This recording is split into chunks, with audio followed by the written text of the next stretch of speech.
And we're live with another session of the Castle of Glass. So previously, and for the one of you that wasn't here last time,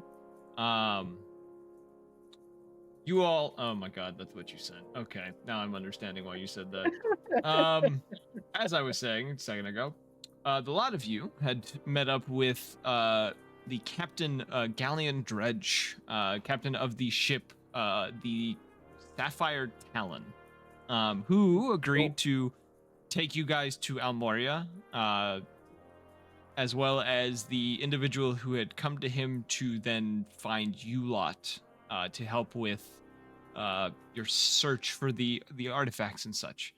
The individual named Keto, a small kobold who you later discovered had the entangled spirits of his unborn brother and sister within him, all seemingly fighting for control over his body.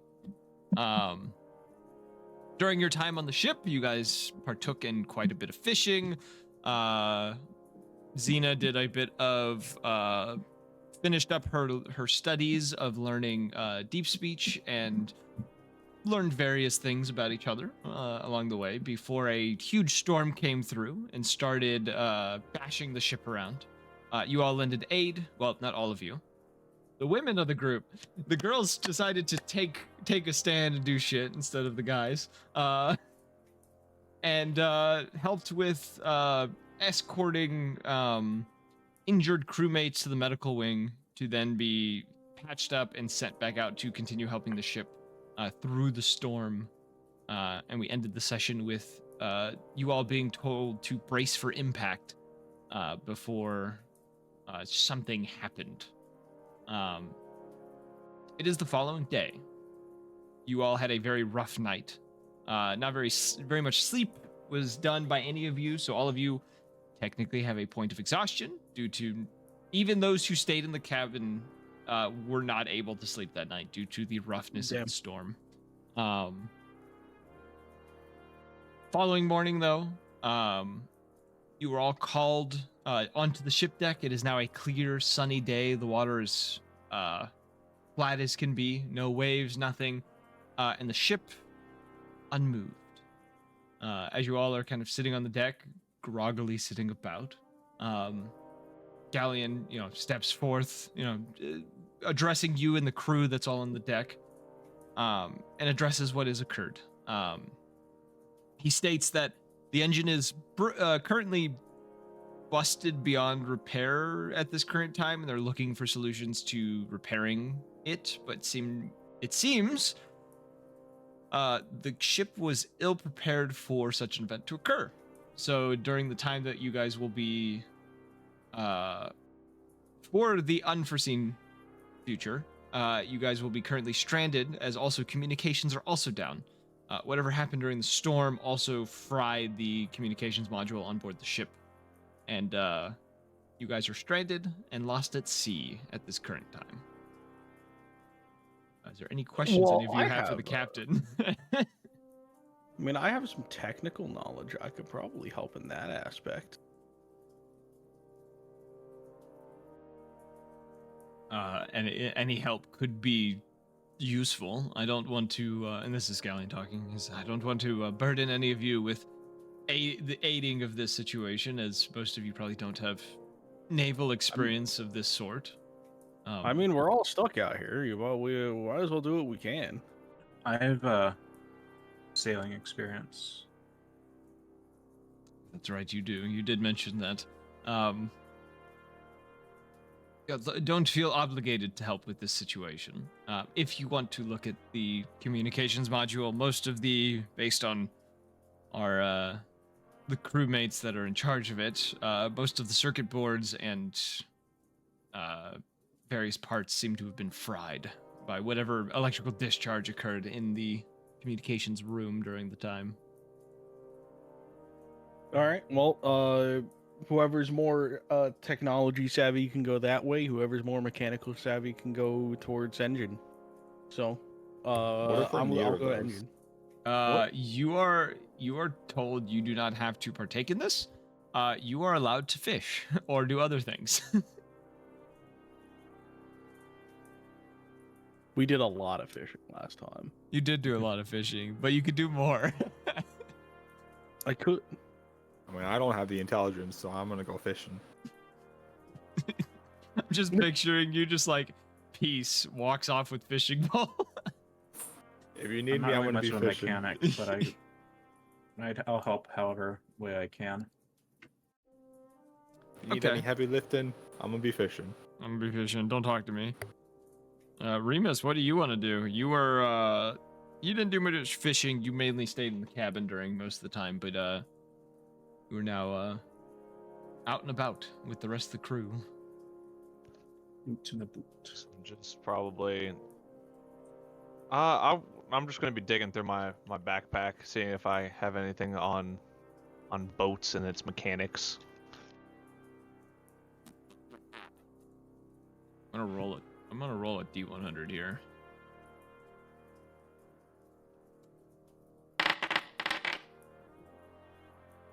You do not. Okay, well, can I go try and investigate the what do we have a motor? How does this shit work? It is an engine room, like, think of like large furnaces in the lower parts of the ship. It's that kind of engine room, like I guess a similar one to like what the Titanic had and stuff like that. I have high Cold brew- dexterity. yeah. I might be able to help get places to fix things where others couldn't. Would I be able to go down to the engine room then at some point and just start taking a look and see if I can figure out this shit? Okay, yeah, your microphone died a little bit in that. That was the only one who heard that. Yeah, it sounded like you were making munchkin noises, and then you started speaking English again. Sorry. Yeah, I was just say, can I try to go down to the engine room and see if I could figure some stuff out about it? Yeah. So, I'm assuming Lebog is the only one fishing. Yes? Yes. Lebog, roll me a d20.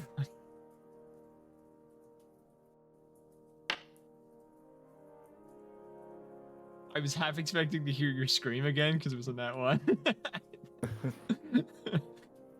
With a 10. Okay, you're catching various small fish throughout most of the morning. So for the others, Thomas, you went to go investigate the radio. No, I went for the engine. Oh, you went. Oh, so everyone's going to the engine room Why is everyone going to the engine? because nobody is tech savvy. No one is tech. The only person who's probably tech savvy is fishing. But he's Just not. because I use technology Yeah. doesn't mean I know how to is fix kind of technology. tech savvy. He Hey. knows how to operate an iPad. iPad kid. Thomas, you were talking Hey, about. aren't you a hacker? Go do radio stuff. I'll go look at the radio. Never mind. Yeah, I was gonna say. Sorry, I could barely hear. I'm trying to kill this monster. Lebog is a streamer, not a computer science major. There's a difference. You know damn well how much technical knowledge you have to know in order to do anything with streaming. Come on. No, I do bare bones, and that works perfectly fine for me. Well, maybe Lebog has a VTuber avatar. Running all over Maybe the he's place. not even streaming. Maybe he has an AI. He's a VTuber.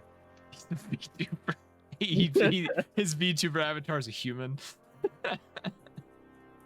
VTuber AI. It all smelled funny. I met him for the first time, and it was like, you don't look like the cat girl online. Damn. You're not the Reveal. Lebog I've seen. Revealed. Well, he's still a rabbit. Never mind. That doesn't work. I forget we're in a fantasy universe. That's what I was making the joke of his VTuber avatar is a human. Yeah, good point. Yeah, I'll go check out the electronics then. I'm gonna use my iPad skills. I've been accused of being replaced with AI by the chat. I mean, what else is there? Yeah. He is, guys. I haven't seen him in weeks. I don't know where he's at. You were is literally all here recording, like it's 4 with- days ago. Bro, this is a psyop. I don't know what you're talking about. Anywho, if anyone is an AI, it's you, because you're all sparkly right now. Yeah. your voice is like staticking and shit. That's because my mic is hooked up to my Xbox controller, and this Xbox controller is kind of shit. Yeah, it sounds like it. Anywho, you go to the engine room. Not engine room, the communications room, Remus. Inside, you find what would be a standard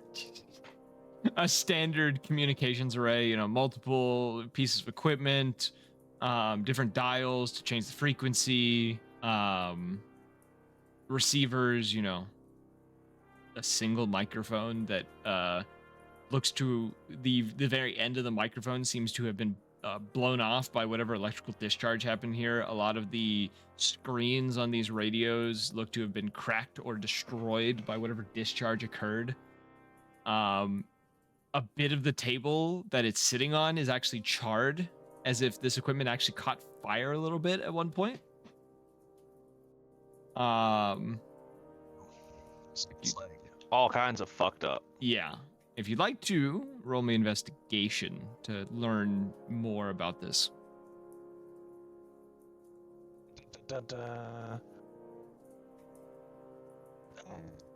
25. What I got? Looking about, somebody did this. This was not lightning or anything else. Somebody came in here and produced a discharge that caused this equipment to fry. And your indication of that is you can see there are electrical marks on the table that would have been hard to notice underneath the charred marks that were caused by the burning.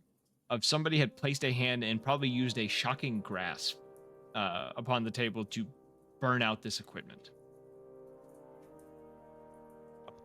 So someone like... This is All sabotage. right, we got a fucking rat. Okay. I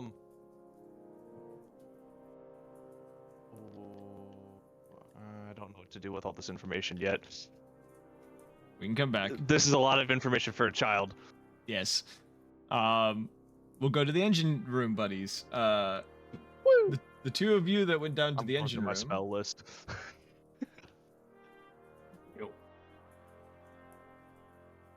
Go to the engine room, people. My bad. Sorry, I was just telling you what I was doing. No, I was reading something. Okay. The two of you that go to the engine room, you get down there. Things look fairly normal in here. You can see 3 of the mechanics of the ship are looking inside one of the furnaces. And upon getting closer, you can see a very large crack within this furnace. This was probably a part of the loud bang you all heard during the storm the night before. Is probably the breaking of this furnace engine, like a part of the engine or whatnot. What parts do we need to fix this? I'm a blacksmith, actually. We could probably get a patch at the very least, or we could make a patch at the very least. Because I have student of war, so I have smith's tools. Yeah. I might be able to fix this. This is a furnace, so it's a more simple repair. One of the the mechanics turn towards you and says, well, it's not just the furnace that has been destroyed. There's quite a few parts in the actual engine itself that have been cracked and broken. We're still figuring out the full extent of it, as it seems to be quite a bit after the initial break. Do you not have anyone with meld around on the ship? Like a wizard of some kind? Some of these cracks are far too large for that. If we can get the furnace back up and running, I might be able to mend the components. I have my tools on me. And if I have the heat from the furnace, I could fuse them back together long enough for us to get back to port anyway.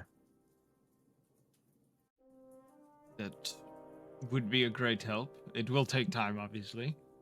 Well, we're marooned out here, so time is something we have. What about the smaller stuff? Pins, rods.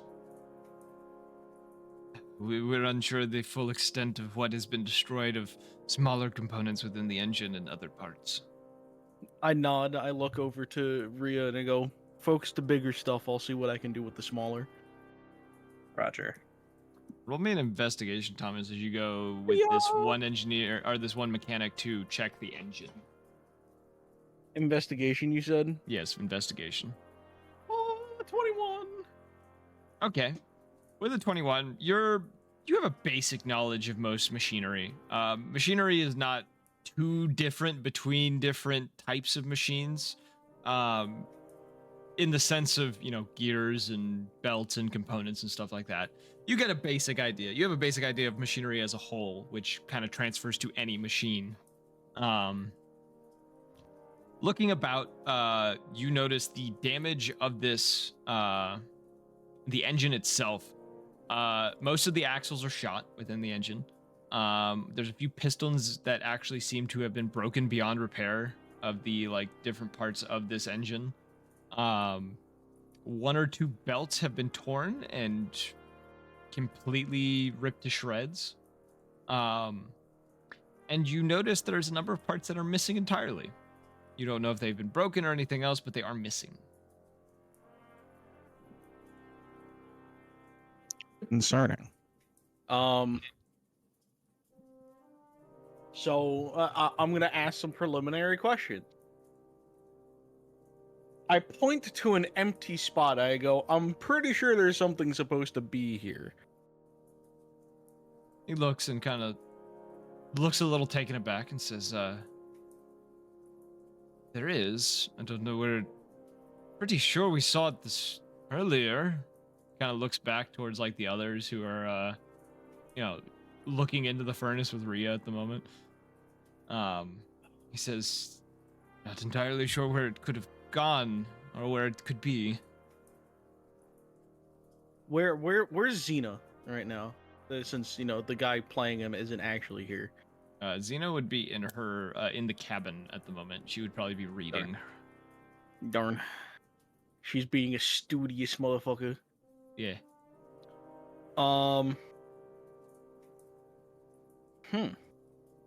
It appears not only is the damage purposefully inflicted, which could have been obvious, but they ran off with some of the parts we need. Can you identify which parts? I ramble off a list that I saw. Yeah, I'm not gonna go into detail on that because I don't fully understand a full motor because I didn't do mechanical. You took structural engineering, not mechanical No, engineering. I was electrical. I'm ones and zeros, brother. Yeah, you ramble off a few parts. A lot of the parts, they're not necessarily crucial parts, but they're definitely things that make things run smoother and run for longer. Some of the parts you could get away without using, but you risk breaking the engine if it's worked to a certain point, or if the engine decides to turn over a certain way, it can bust it further. So we're missing rev limiters, we're missing belt tensioners, we're missing vibration dampeners, we're missing. Yeah, I'm listing off a bunch of shit. Like a pin or two that is supposed to hold a certain piece in place, but you technically don't need it, but the vibrations can slowly move that piece out of place, Yeah, all of this stuff, it isn't only damaged, but a lot of it is also just straight missing, like it was taken. Yeah. I'm saying this to Rhea. Yeah. Okay. Well, I can work on fixing what's still there, but we'll need to catch the thief. A lot of the smaller Saboteur. stuff I could probably do in a matter of minutes if I had the parts. So I'll see if I can't find what's up, whoever's ran off with the parts. Got it. And as you two are having this conversation, you see the smaller of the three mechanics, which is a little kobold, crawl into the furnace himself and start attempting to add a patch to the crack within the furnace. What a lad. They're small. They fit in small spaces others can't reach. Yeah. Kobolds are the children of factories. Child labor is all right if the child is actually a fucking adult. If it's a kobold male who's actually just 2 feet tall, yeah, that's what it is. Child labor is fine if the child is 1,000 years old. Yeah. Okay. So Thomas, you're gonna do some investigating. Rhea, roll me a blacksmith's tools checks. So it would be, I'm gonna say intelligence plus your proficiency bonus. Okay. I think you can click on your blacksmith tools on your character sheet, and I think it'll do a Yeah, roll. let's see.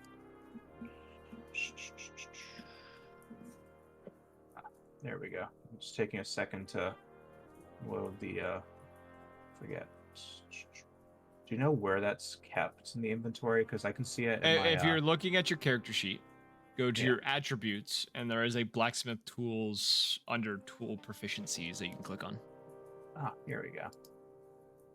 This is what I like about Foundry. Foundry lets you roll things that D&D and Looks Beyond like does not. My ability modifier is dexterity on this. Oh, is it Dex? Yeah. on Switch this it. one. Switch it to int for this. You can switch it under the ability modifiers. 21. Wow, you were a smart cookie. All right. I wish. Just got lucky. I swear to God. Okay. With that roll,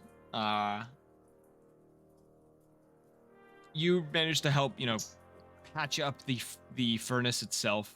It's going to take multiple hours to do so. So in that time, we have time for Thomas to do some investigating.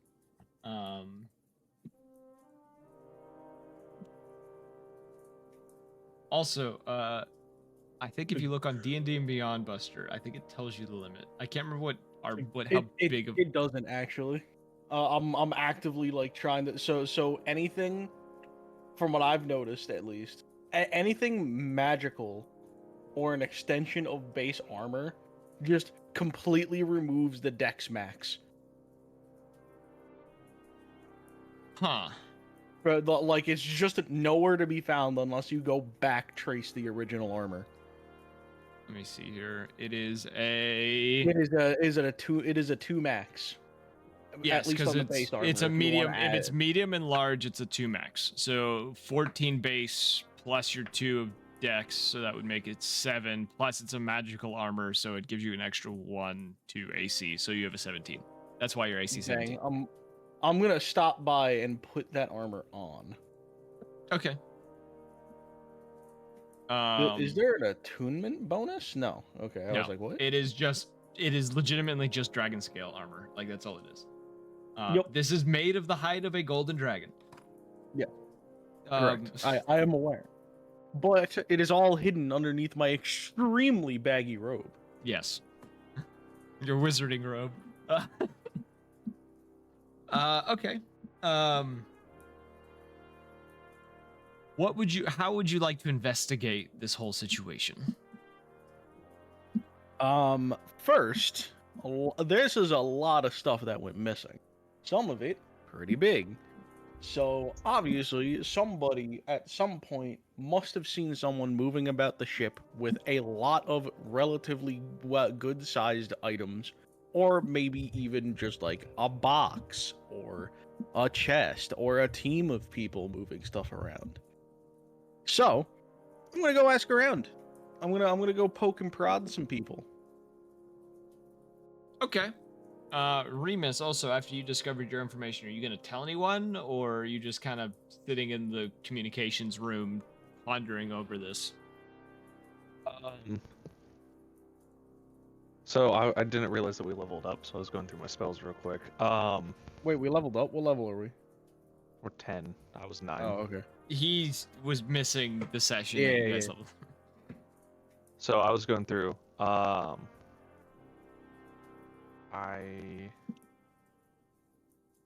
don't know what I'm gonna do right now. I'm gonna.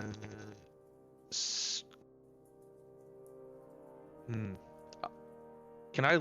So I was able to find evidence that someone damaged it. You said it was by burning hands or No, some fire? shocking grasp. Shocking grasp. Okay.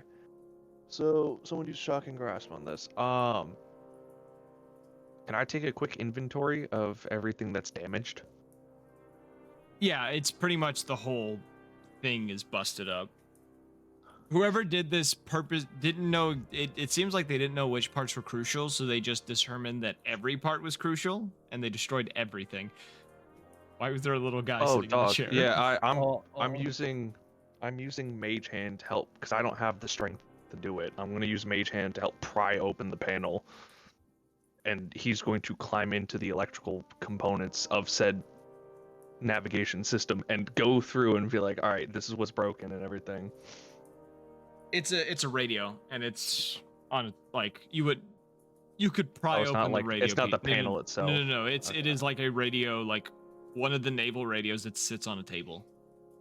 Oh, I'm taking that shit with me. It's big. It's like multiple pieces. You ever played Metal Gear Solid Phantom Pain? You know the radios and their bases? It's like one of those where it's like the shelf of just like pieces of equipment that's all wired together. How heavy is it? Very. It's an arcade machine box full of electronic components, and it's like a couple of boxes. Listen, if I were to open my handy haversack and put it on the ground and then stand on whatever surface this is and push it into said bag, would I be able to succeed in doing so? No. Fuck. All right. Well. Yeah, I'm gonna go scurry off. I'm gonna go stealth. Okay. I'm done with this shit. Yeah. Cool. I got a dirty 20. I'm gonna go stealth, and I'm gonna go snoop around all the quarters. I don't know. I'm gonna go check everywhere. Okay. Roll me a stealth check. We'll go back to Booster. I got a dirty 20. Okay. Buster, you're going to the what part of the ship are you going to in particular? You going to like the deck of the ship? I'm working my way up. I'm gonna work my way down to the cargo hold, actually. Okay, so you're gonna start on the deck. And I'm starting on the engineering deck and working my way down to where stuff is usually stored. What captain so cock? Okay, so you get up on the deck. You know, there's a few crewmates that are up here. No. I'm in the engineering bay. Oh, you're doing. You're starting in the engine room itself, like the upper levels of the engine. Okay. I'm gonna work my way down to like the cargo hold. Okay. There are not too many people down here. As you kind of look about, you see the 3 mechanics that are working on the furnace. There's only probably 2 other people down here that you've noticed. One of which is the bosun of the ship, which was you wanna know what I'm gonna look out for while I'm doing this? What you looking out for? Cameras. Roll me an investigation to notice cameras. 19. You'd be able to spot probably 3 cameras down here. One of the cameras is missing from its stand entirely. The other 2 seem to have a single wire snipped off of them. Looks to probably have been chewed by something. Oh. This is something to bring up to the captain. Yeah, the only 2 people you find down there, other than the mechanics that are working on the engine right now, is the operations officer, Macmillan, and then one of the other random crewmates that seems to be just bringing stuff down to this group, various pieces of metal scraps, I really thought stuff like you were going to say like various pieces of pizza. I was like, damn, food jockey. Yeah. It's a food entrepreneur. I really like my pizza, man. Anyway, you should really try this. Yeah. And penne vodka pizza. Yeah, but Yes. No, yeah. so Macmillan is the um, other one that's down here. I'm gonna approach Macmillan. Put him on screen. All right. You approach Hans Macmillan. Ensign on screen. Yes, he is on screen. I'm gonna approach him and I'll be like, so questions about what's going on down here. And so I would actually like to insight, I guess you could say, a lot of his reactions, his stature. Sure, ask the questions. We'll roll the insight after the fact. Yeah. So, obviously I had questions. Who is usually working down here? Obviously, this was an emergency situation, so I would all hands on deck? Question mark. We had quite a few people down here. I think outside of just the normal mechanics, there was probably 10 others that were helping down here with the shoveling of coals into the furnace and making sure the engine was still running. Notes, other. Beep, boop, doop, doop. Names, please, if you have them. He'll give you the names. I'm not coming up with 10 names. Damn it! I thought I had him. I'm nodding. And he kind of crosses his arms as you ask this, and he says, "Would you like me to collect these men?" Obviously, one of them's name is Anadin, because that's why I misheard what you just said as. That's how you make names. Damn real. Yeah, got me. But I also cross my arms and I go, we might just have to do that. A lot of the equipment I've noticed in the engine room, as well as some of the equipment surrounding the engineering room, has been tampered with or is straight up missing. He raises an eyebrow at this and he says, "Really? Are you?" Yes. In fact, I point down the hallway. I'm like, one of your cameras is visibly missing.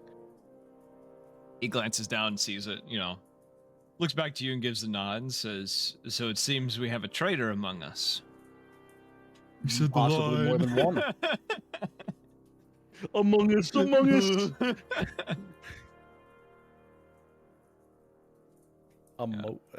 I cannot paint Amogus. Anyway.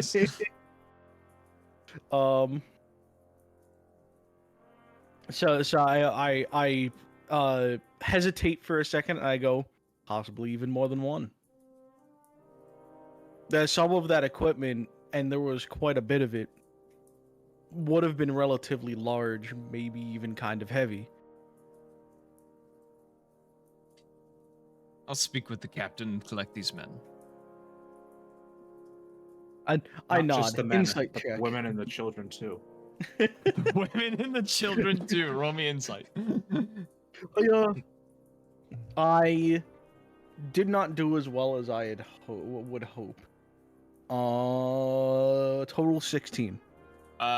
Through his very cold, very apathetic demeanor, you do not get any indication that he is lying to you or is trying to hide anything from you. He is generally surprised by this, based on what you can tell, and is generally you can ever so slightly tell that he is genuinely frustrated by this. Understandably so. All right. I am gonna do a little more looking around, maybe on another deck while he gathers the men, because obviously they're all spread out. It's gonna take him some time. Yep.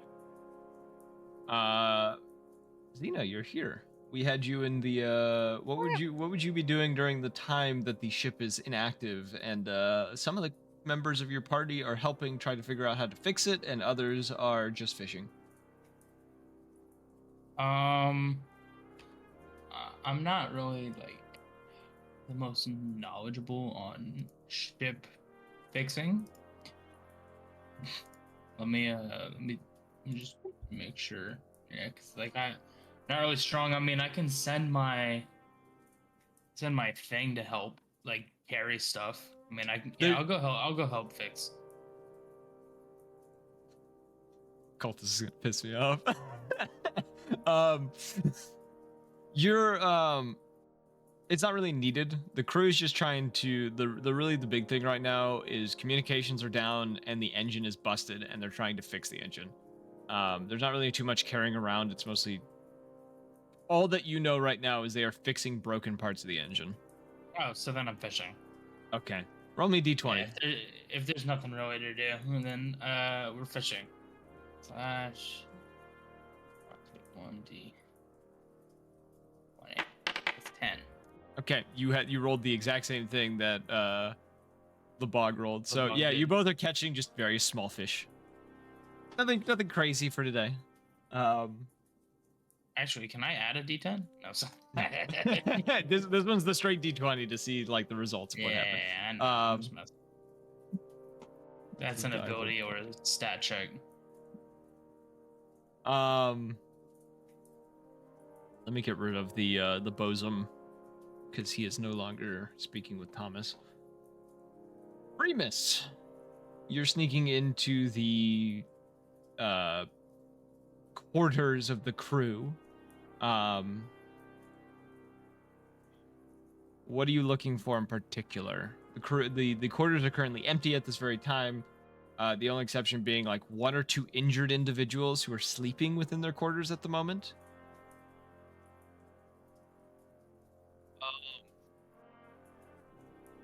I also realized I have passed without trace. My 20 is actually a 30. Can I? Whose quarters did I enter first? Like, what? It would be like the general crew's quarters. Like they're all kind of together, and then they had extra quarters for like guests on board the ship and passengers and stuff that where you have been staying.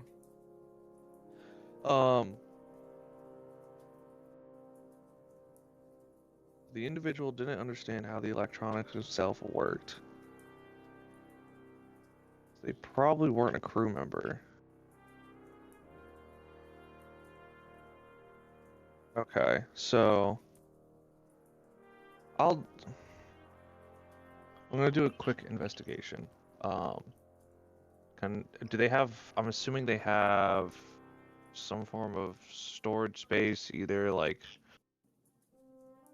little crates or something, right? Like lockers, maybe. The individual crewmates have their own lockers that they hold their own stuff in and stuff. Yes. Okay. Can I go check those real quick? The other people, what are they? You said they're injured. They're low health. There's like 2 people you notice within chambers that are like injured and are sleeping. You know, bandages covering them. They didn't get much sleep last night due to the storm.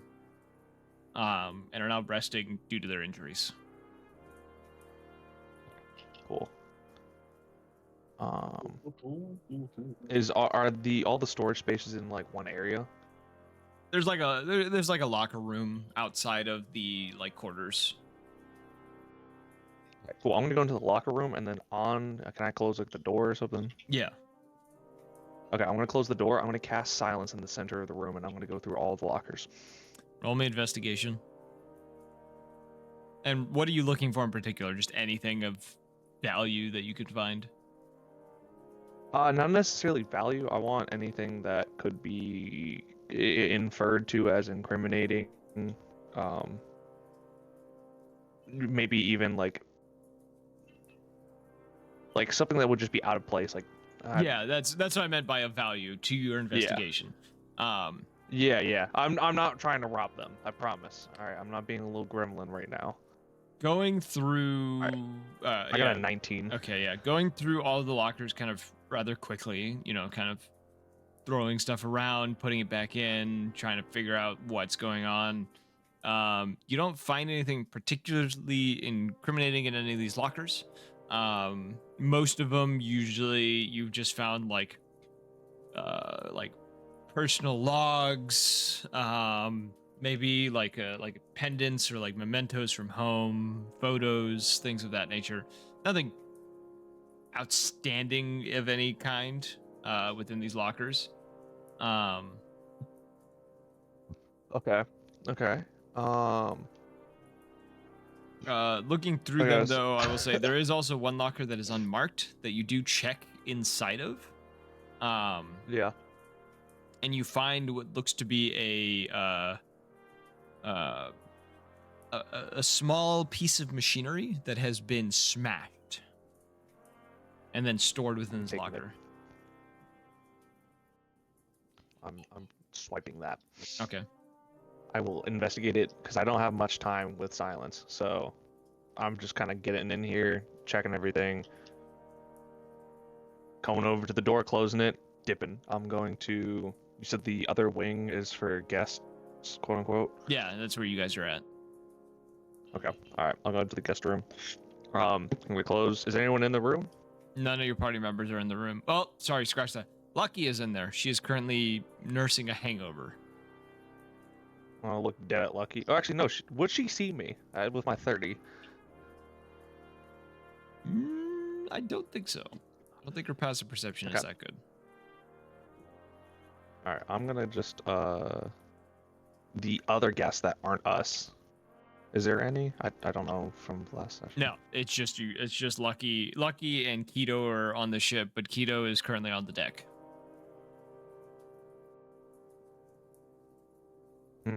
Okay, well, never mind then. All right, I thought there was actually other people here.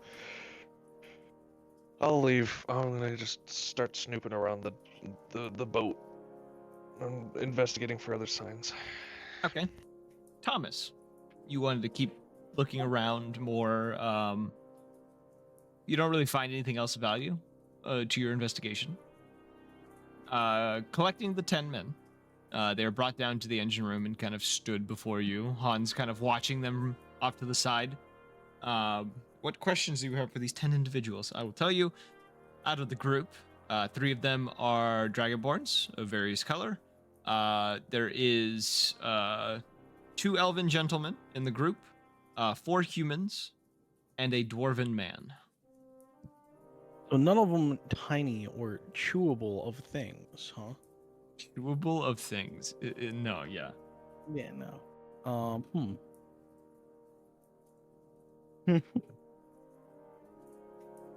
Well, I'm gonna ask basic questions. Hey, things are missing. Yeah, obviously there's one or multiple people running off with stuff from the crisis we had yesterday. Did anybody happen to see anything? They all deny anything. The dwarven gentleman seems a bit irritated by the fact that he is one of the people being accused of possibly seeing something. He denies seeing anything as well. This isn't an accusation of anything. I'm trying to gather information to find who I can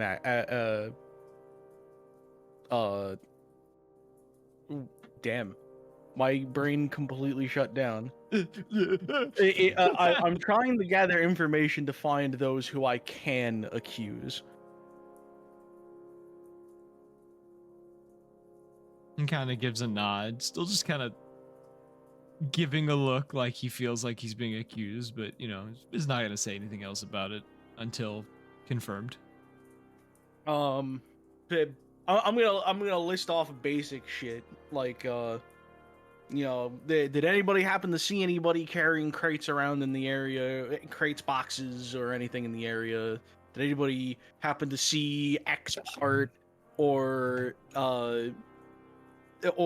can confirm X part was there when they were fixing it, or things of that nature? For most of those questions, most of them deny anything. However, one of the Dragonborn, who you do notice has a bandage wrapped around one of his legs, kind of pipes in and says, he says, I didn't see anyone in particular, but at some point, not sure if I cut my own leg or something cut me when I was in there. It was too dark to tell. It was after the ship lurked, I stumbled slightly, and then I was bleeding and had a massive pain in my leg. I try and reminisce on the engineering room. Would there be anything relatively obvious that is sharp and pokey? There's plenty of things to hurt yourself on,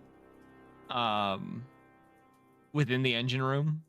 And and especially with the way the ship was jolting the previous night, he could have hit something really hard and not realized it and cut himself. But at the same time, it feels weird that that happened to just one individual. That is very strange. I prompt him, hey, do you mind if I take a look at your wound? He kind of gives a nod and kind of looks very awkward about it and kind of like sits down somewhere and like pulls his boot off to like unwrap the bandaging. Damn, I thought you were about to be like, it's right smack dab in the center of his left ass cheek. No, it's his leg. It was like on his leg. Like his left calf is like torn into. Oh, okay. Roll me medicine or nature.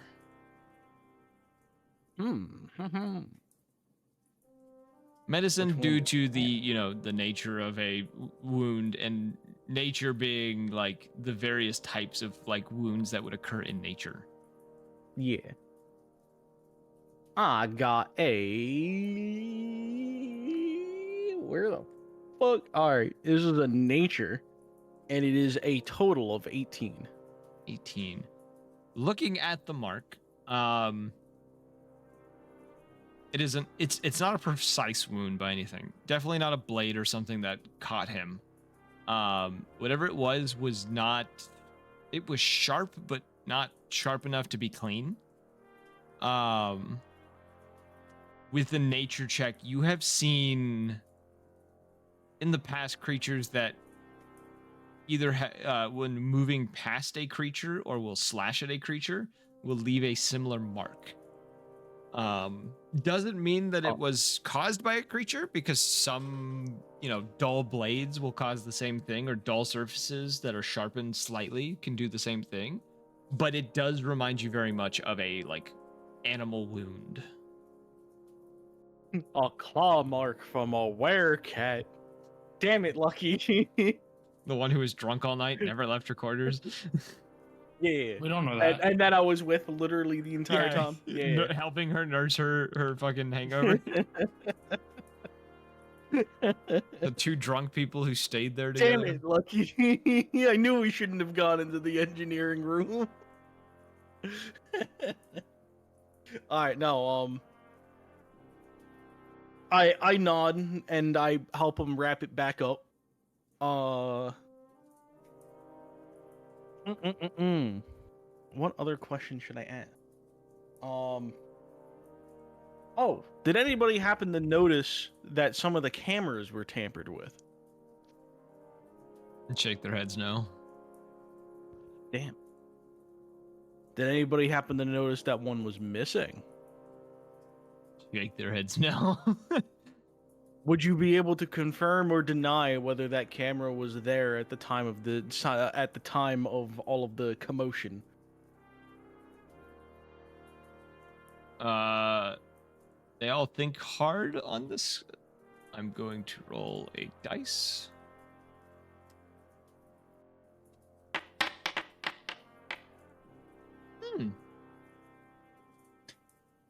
One of them, one of the human gentlemen, kind of scratches his chin and says, now that I think about it, I don't think I saw it, actually. I didn't think of anything of it at the time just because we were busy trying not to die, but I don't think I think I know what camera you're talking about that was missing. I point down the hallway. That one? Yeah, that one. I nod. I turn kind of slightly towards I forget the word you use for him. The bosom. The bosom. The bosom. Yeah, because he has the unimpressive rack. Yeah. You can also call him the operations officer. That is his title, like his rank. Bosom's funnier. The bosom is funnier. That's the official boat, like the ship name of this individual. Now I'm thinking of a character who's like Aarakocra, As busty like as all hell. No, like a booby, like the bird. And yes. They're the ship's bosom. Yeah, blue-footed booby. Yes. I know the bird. It's a fascinating bird. Don't know why we call it a booby, but here we are. I don't know why we call tits either. So it's because it's big and breasted. You know, that makes sense. But anyway, so I kind of turn towards the bosom, and I kind of like hand in front of or hand in front of mouth, inquisitive. You know, it's like, so obviously this all happened before, which we could have confirmed, just off of suspicion alone. But now becomes the question of, I believe that his wound, and I kind of like thumb over towards the Dragonborn, wasn't caused by anything in the engineering room. And what could have caused it? From my ideas, I've seen similar wounds from really dull blades and some creatures. But I do not believe that anything in the engineering room, off the top of my head at least, could have caused this, unless we can go in there and find it. It wouldn't hurt to double check, but it does sound like we may need to look for a possible infestation. An infestation is likely, but what infesting creature can go about stealing mechanical parts? He gives a nod to that, and he's not like thinking again. I'm just like, you like clearly just like didn't consider that. Unless we're just going down the wrong path on that thought process, and we have an infestation as well as people stealing parts. It's a possibility. I nod and I go, well, odds are I'm not going to be able to get any more useful out of them, so. He nods and he looks towards the others and just says, all of you are dismissed. If we have any more questions for you, we'll find you. I'll give a nod. Walk off. If as they're walking away, if you also find anything else, please bring it to our attention. Most of them give a nod. Keep walking. Head out of the engine room. And he looks back to you and says, how about we look into this a little more before I report back to the captain? What I was planning on doing, and I begin walking towards the engineering room. Yep. So you got the two of you headed there. Roll me an investigation again to look specifically for something that would be that could cause that cut. No. Would you roll? I got a 9. Got a 9. Looking around, you don't see anything out of the ordinary that you could see, you know, but you also don't notice any blood on the ground, which is strange. But like, you also could be missing something. No. Once you finish your search, though, Macmillan looks towards you and just says, I'll report our findings to the captain, have him decide the next course of action. If you find anything else, you know where to find me. Of course. He heads out of the engineering room. I am going to start making my way down to like the holding area, looking around that way. And we can transition to someone else. Okay. By this point, it'd probably be midway through the day. Your investigation would have taken... Actually, your investigation probably would have taken you, like, into the afternoon.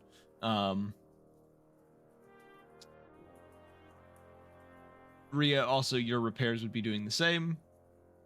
Remus, you're doing some snooping around. Where else were you trying to snoop around? I think I'd eventually make my way down to the engine room. Okay.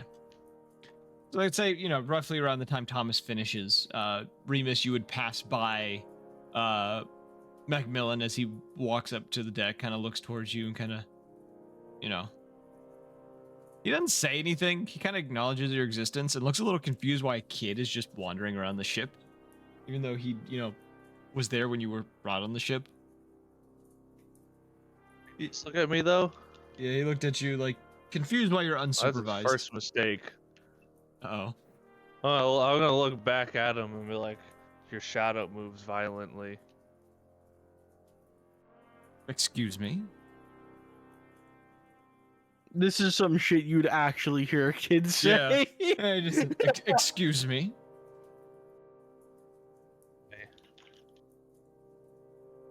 Be careful.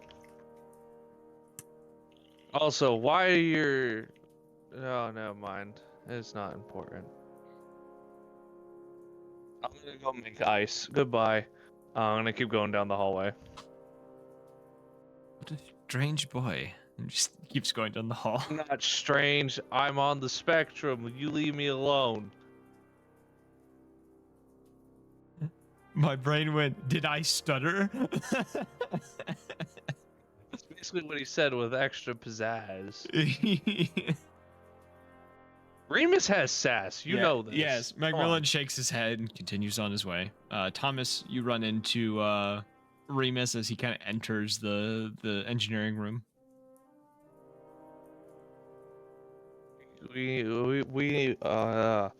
Sorry, I woke up a little late. We need to talk.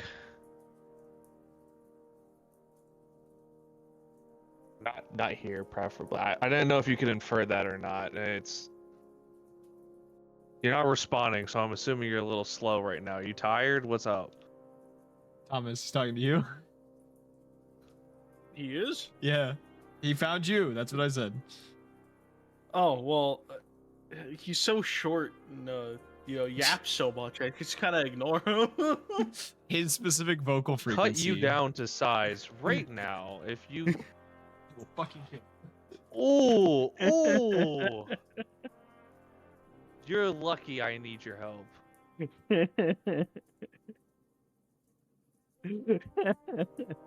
All right, what's up? Chuckling yourself, old man. Speaking to each other. What'd I do? Yeah, well, what'd you need? I wasn't even listening. No. I found an electronic component. You found an electronic component. Well, yeah, it's not really functional, but it's gonna get the job done, I hope. But where did you find it? Well, that's why I need to go talk to you somewhere that's not in the middle of the hallway. I look up and down the hallway and I go, no one's here. Let me be paranoid. Stop bullying me. I found it, and then I found it in an unmarked box in the what do you want to call them? The employees, the fucking the crew. I don't know this. This is new topics for me. Crew quarters. Show me. Yeah, I found it in an unmarked one. Also, the radio looks like it had been destroyed with someone using like a shocking grasp. They clearly didn't know how electronics work. Anyone who's deep dived on like YouTube would know that you don't need to do that. Odds are they wanted to make sure it was down for good. So there's far easier ways. I don't know. All I'm saying is, yeah, I got a piece. Pretty good. Well, show me, because we're missing a lot of stuff down here in the engineering room too. Obviously tampered with, and some just flat out taken. I think we need to start interrogating people afterwards, but that was my next topic. And I'll give them the piece. I already questioned some. I didn't interrogate yet. There's no one. Yeah, but I don't to... trust your interrogation. And I should trust an 8-year-old child's. If only you knew what I did at the theater. Actually, I'm glad that you don't know, because then you might call my... I might call have your a mom?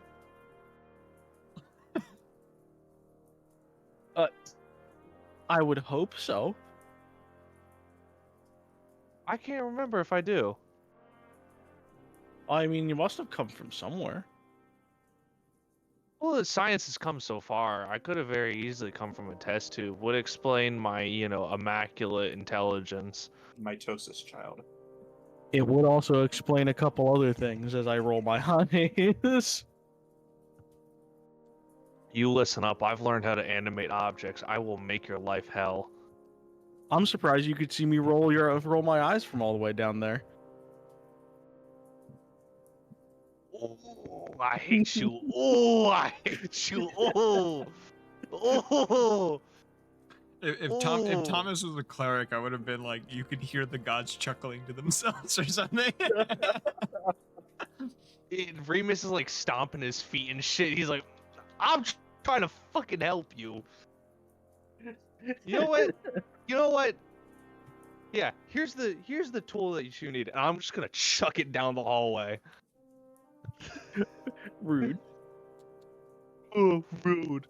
Go The- get it. Oh wait. Hope you don't pull your fucking back out while you do so. He's I gonna have been having back scurry off. problems recently. So Yeah. the thing you see him throw down the hallway is actually one of the missing components. It is heavily damaged. Has to be expected. If you'd like to, roll investigation to see how it was damaged. It looks like it looks smashed up, but you don't know the methods of how it was. No, I dropped it. 17. Thomas, with whatever investigation you're about to roll, you would also be able to tell that Remus's face is very red. He got angry. Okay. With that roll, eye for an eye, baby. that part looks to have been smashed by not something like metal, almost as if a creature smashed it. As you can see, there are small amounts of traces of blood on the component.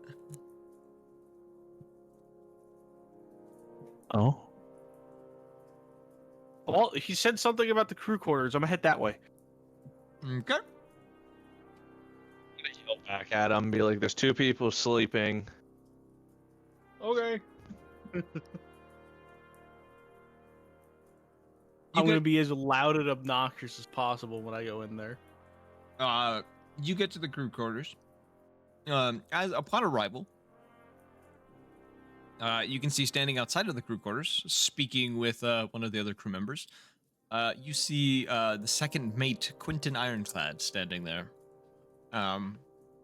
speaking to one I of would the like crew members before dismissing him as you approach. Darn it!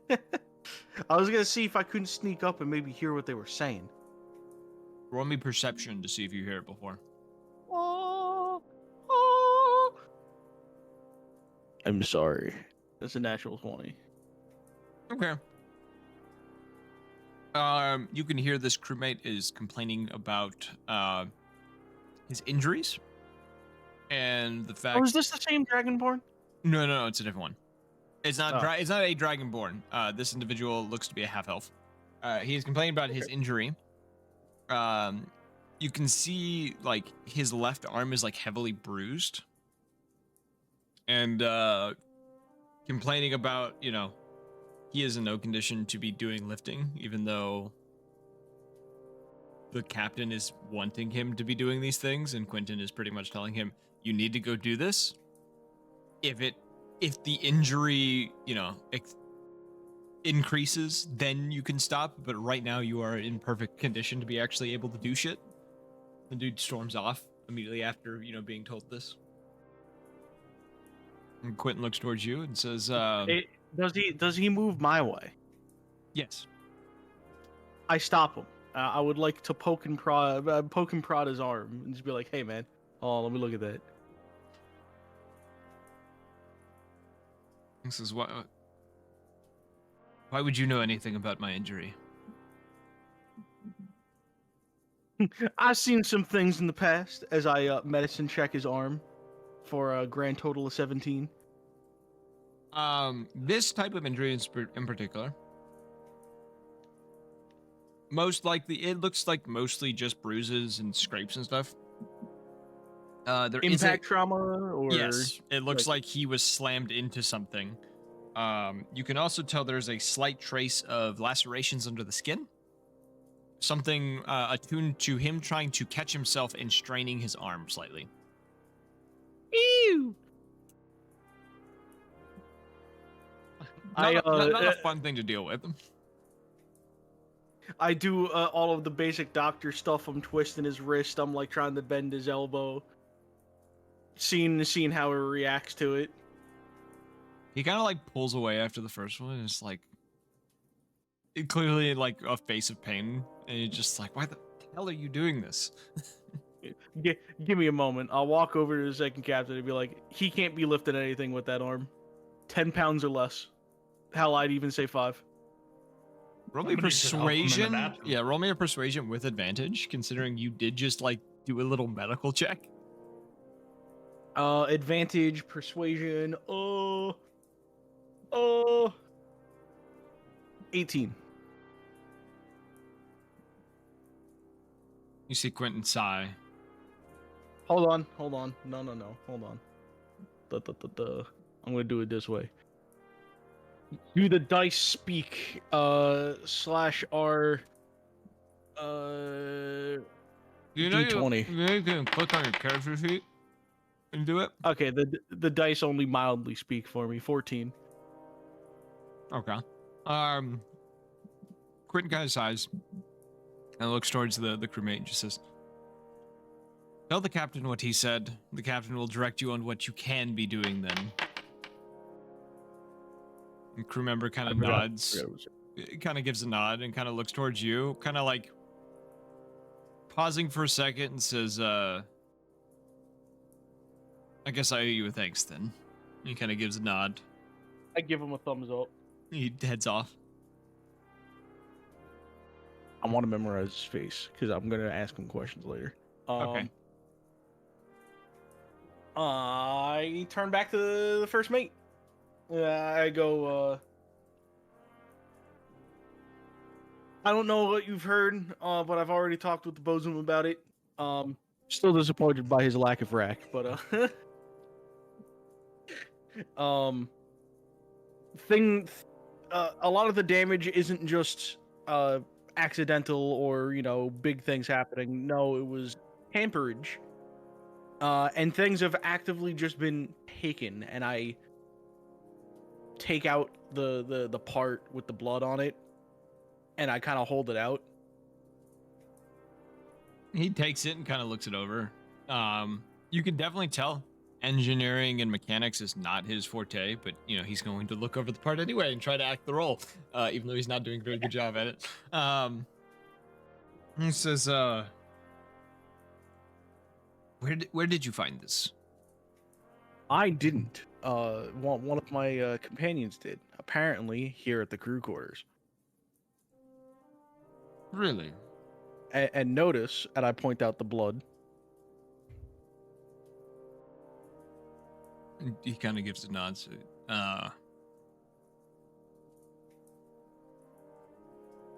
did he specify what part of the crew quarters that this was from?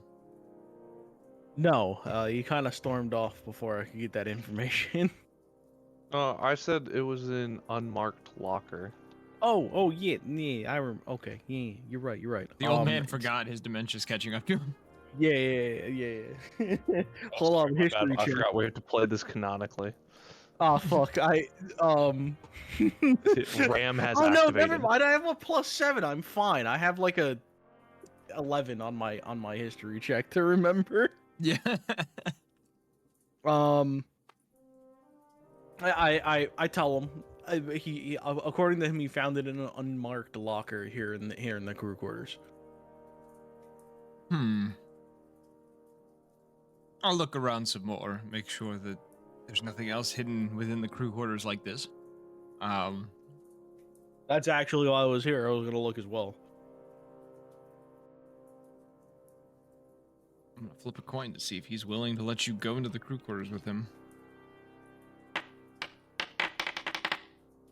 Okay. A 1. He says, "Fine. Just don't mess with anything." Obviously, and I gesture towards the door. He leads you inside. Larger setup than the room that you guys have. Clearly, there are rows of bunks.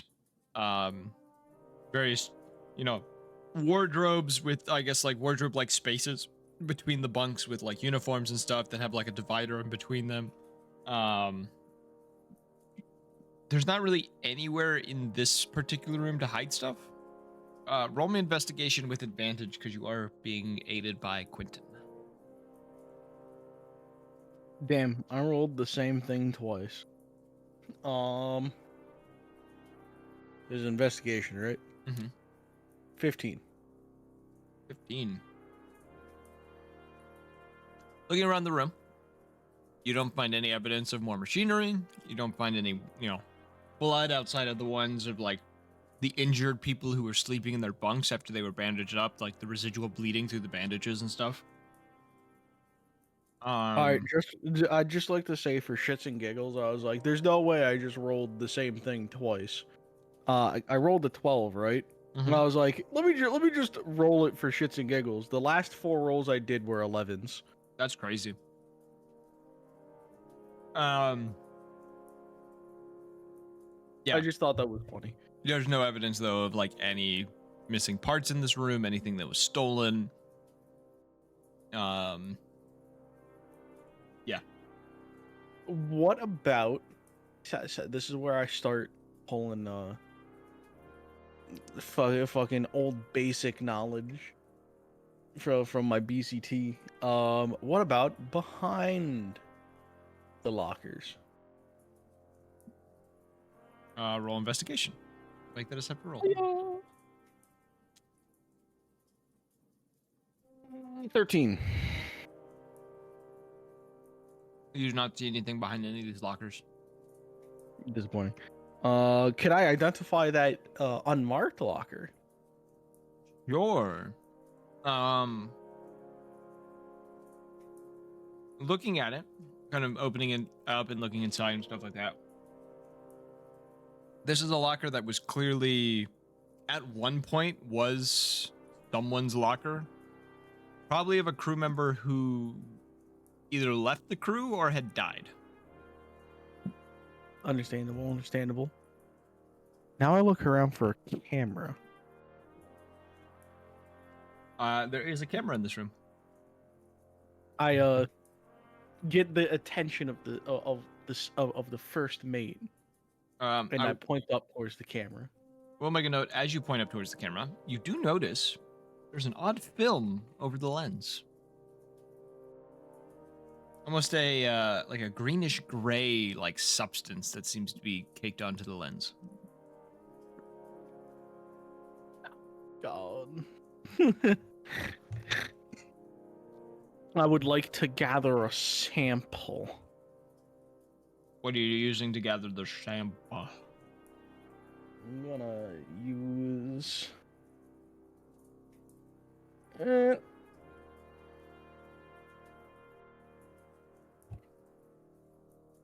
I don't know what I'm gonna use. I will sacrifice my water skin. Okay.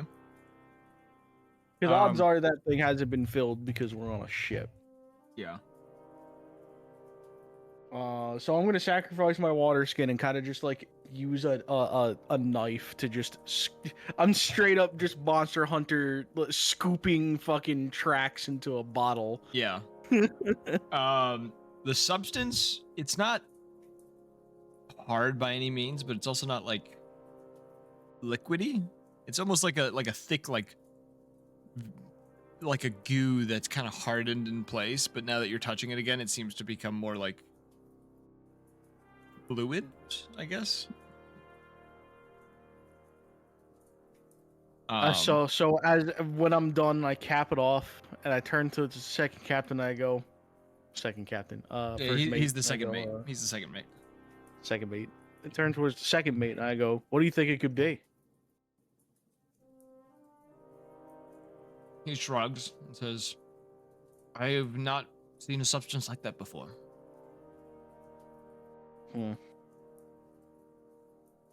Well, I haven't been able to find much of anything besides this, and the locker that this part was apparently found in.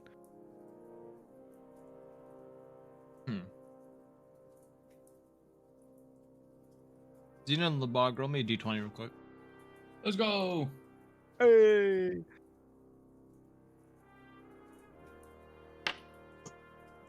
Yippee! Whoa! Yippee! Okay. roll me athletics checks, you two. Give me 1 second. I'll give it to you. I'll continue my conversation with Thomas. Quentin looks at you and just says, we should report this to the captain as soon as possible. Technically, that's a nat 20. I nod. Two of you head up to the deck. Rhea, by this point, you would also be heading up to the deck to take a break from, you guys have repaired the furnace. The rest of the guys that were down there was like, let's go get lunch, and then we can keep doing stuff.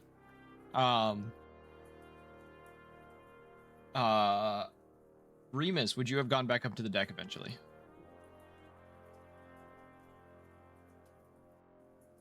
Remus. Little scallywag boy. He's not answering. We'll leave him out of this. Okay. Xena, you managed to drag up a fairly large fish, something similar to the days before, fairly large tuna. Labog, you fight for longer, kind of pulling, dragging something. And as you manage to pull something up, you find a tuna at the end of it that seems to have been bitten in half. Something seems to have gotten to your fish before you're able to drag it up. Aww. And as you kind of drag it up and kind of drop it onto the deck, notice something glistening in its mouth.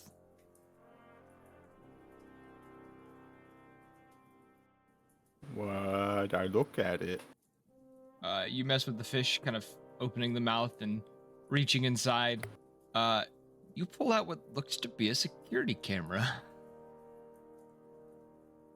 He was swimming with the fishes. Easy. It's money shit right there. I'm gonna look around. Who's near me? Is it just Zena? Zena is standing next to you with her prize tuna laying on the deck next to her. You would also see Thomas walking up onto the deck with Quentin, and Rhea also re-emerging onto the deck with a couple of the engineers looking for the captain. Thomas!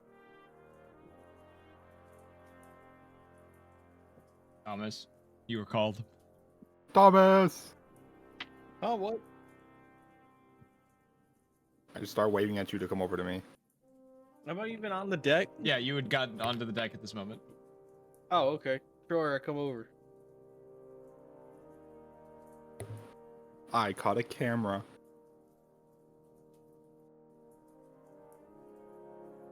You recognize the security camera he's holding in his hand. What? It looks like one of the ones from the ship. What?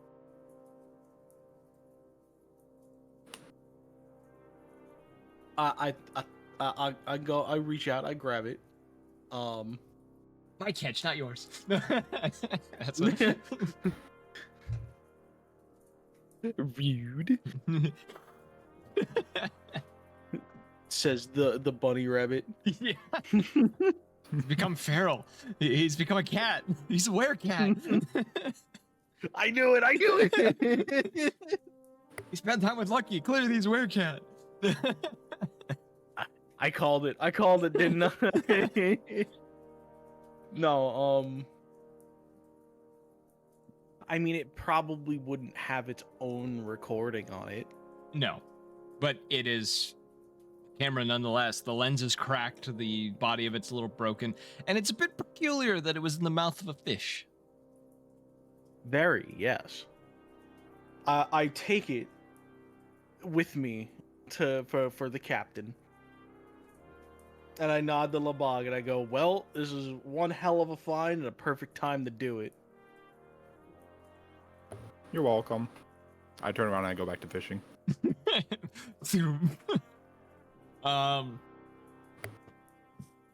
Okay. Around this point, the first mate and the captain would be coming out onto the deck. First bait, throw him overboard, chum. First mate, not bait.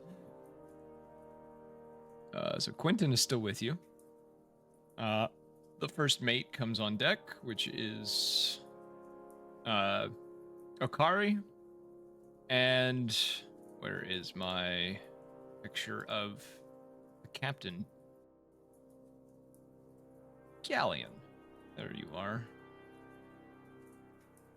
So the three of them are now on deck. Galleon kind of approaches all of you as you're kind of standing there and says, looks towards you in particular, Thomas, and says, I've been given quite a few reports on something you've been looking into. I wanted to check in with you on what has exactly been going on. I'm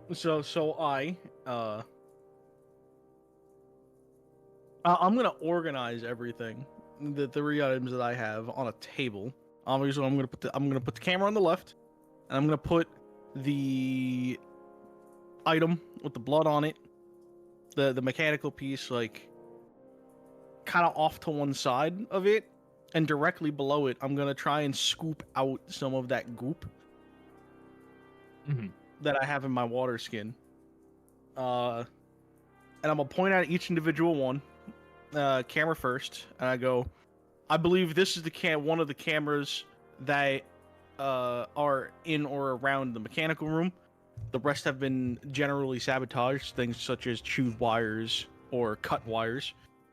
I point towards the mechanical bit, one of many missing mechanical pieces. This one having been impacted in some form with blood on it, unknown if maybe it was run into by one of the crew as they were working, but mysteriously it was found in an unmarked locker for probably a dead or severed individual. And then the goop, I'm going to point at the goop and I go, this was covering the only camera that may have led to whoever put that item in the locker.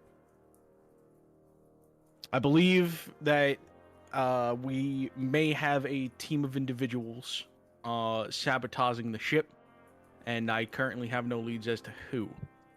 Because Remus, one of my companions, has stated that the radios were also obviously sabotaged and missing parts. See. I'm back. Hello. What a guy. Yeah. What Something? kind of looks towards his first mate. She kind of gives a shrug and says, we've never encountered something like this.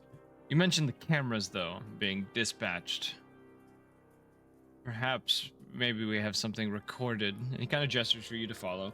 Whoever would like to follow these three individuals to the bridge can. I'm gonna keep fishing. Before we go, I would like to gesture over towards the goop and be like, perhaps we might be able to narrow it down as well if we identify what this is, as this was covering the camera in the crew quarters. I taste it. It's a straight up owl, just like, and just like eats it whole. It's like, damn, okay. A Constitution saving throw. Oh shit, for real? Okay, cool. Constitution saving throw. That's a nat 20. God. Okay, whatever. that's not. No, it's a 19. But still, whatever it is, it is. No, it's a -1 because of my whatever, but it was still a nat 20. No. You It's just minus 18 plus 1 is what you got for con saving throw. that's a +1. My bad. Yeah. I was looking at my athletics, which is a -1, which is a nat 20. Okay. Whatever you just ate, it tastes rotten. You instantly regret doing what you did. You now have a foul taste of rotting iron in your mouth. You gag several times because of this, but it does not cause you to be poisoned. So rotting iron, you say? Like So old, it's like blood. old blood. Yes. I let everybody know that. I think that's important. I think it's old blood. Yeah. Galleon looks Yep. shocked, but Blood. you know he's not like outwardly disgusted. His first mate looks disgusted, and second mate laughs. Galleon says, "That's, I guess, one way to test what it is." I'm just kind of like staring. It's like, yeah, for sure, definitely one way. I guess let's go check out the recordings from the cameras. He heads back into the main, upper decks of the ship, going up towards the bridge. Rhea, are you joining, or are you staying on deck and eventually getting lunch, or are you gonna join them to go check out cameras? I'll tag along. Remus, what about you? I'll take along. Okay, so you all head up to the bridge. Getting up there, looking around, your standard bridge of a ship. The wheel, navigation. Fairly large chamber within the ship, and you see off to the side a little kind of crevice that's been made for this. A sort of observation system of all the cameras and such. You see Galleon, mess with the controls, kind of mess with it for a moment, and kind of pause as when he clicks one of the buttons, it just says no records recorded. He pauses, crouches down, looks in the cabinet below, messes with a few things, gets up, hits the button again, no records recorded. Starts going through stuff, messing with things, and goes, I don't understand. Everything should be recorded. Someone wiped the fucking hard drives. And he, messes with it and kind of pauses. And you see in the logs of this, observation thing, there is a log from about 20 minutes ago of someone had come in and wiped the drive. One step ahead. And you see him you see him kind of clenching his jaw, a slight snarl on his face, fist clenched, very pissed off that someone has done this. Rena, so you think you can maybe do some hacker nonsense? I was gonna go round up all the crew people and then suspend large objects over their heads until they tell me who is the traitor. As you're saying that, Well, I could do hacker nonsense as well. Yeah. As you're kind of saying that to Thomas, you hear the two of you hear Galleon glance his head towards Akari and just say, in a deep growl, just gather everyone. I have questions for the crew. Understand. Oh, mister, can you put them out on the deck? I saw you guys had large crates out there and I want to try something. That's where they'll be. Yeah, let's threaten to kill all the crew. Oh, I wasn't gonna kill. I'm not gonna kill them. That's rude. And my dad didn't train me to do that. No. I'm gonna mortally wound them, though. Well, you So see, his dad did. you see as she does that, she goes to turn towards him and pause and says, "Do you want me to get?" And he goes, "Yes, get that as well." She gives a nod, walks out the door. Oh no, she's getting the brown pants. The brown pants. Oh God. You see Quentin kind of Okay, sorry. take a step back and say, "I'll go make sure that everyone makes it to the deck." And he quickly gets out of the room as well. Galleon lets out a sigh. As he does, there's almost you almost see a small cloud of black smoke come out of his mouth slightly, which is not normal for a blue dragonborn considering they are electric. And he kind of pauses and looks towards you, mentioning the hacker thing, and says, if you have an idea of what can be done to try to receive or reconstruct or whatever any of the old files, go right ahead. He steps away from the roll. You need what? Yeah. Roll me intelligence plus your proficiency modifier. So, an arcane roll? Yeah, we'll go with arcane. Okay. Forget that I could roll on Foundry.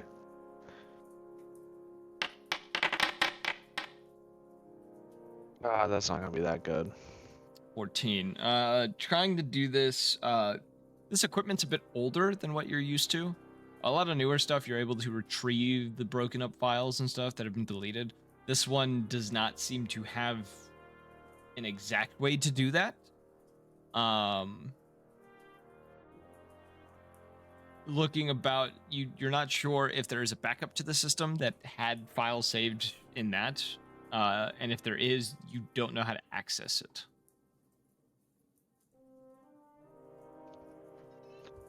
Nothing. I don't know this old stuff. You guys got like floppy disks and all of that? He opens a drawer next to it, and you see the tapes for this thing are like something attuned to like VHS tapes. Jesus. I'm so closest to it. Fuck it. God damn it. It's probably... I know who it is. It's probably Thomas. I'm gonna look at Thomas and be like, alright, come on. Can you lean down real quick? Lean down. Why? Cause I need to consult something. And I lean down. Alright, I'm gonna shine his head and go, oh, orb of wisdom and ancient knowledge. It's actually fucking crazy.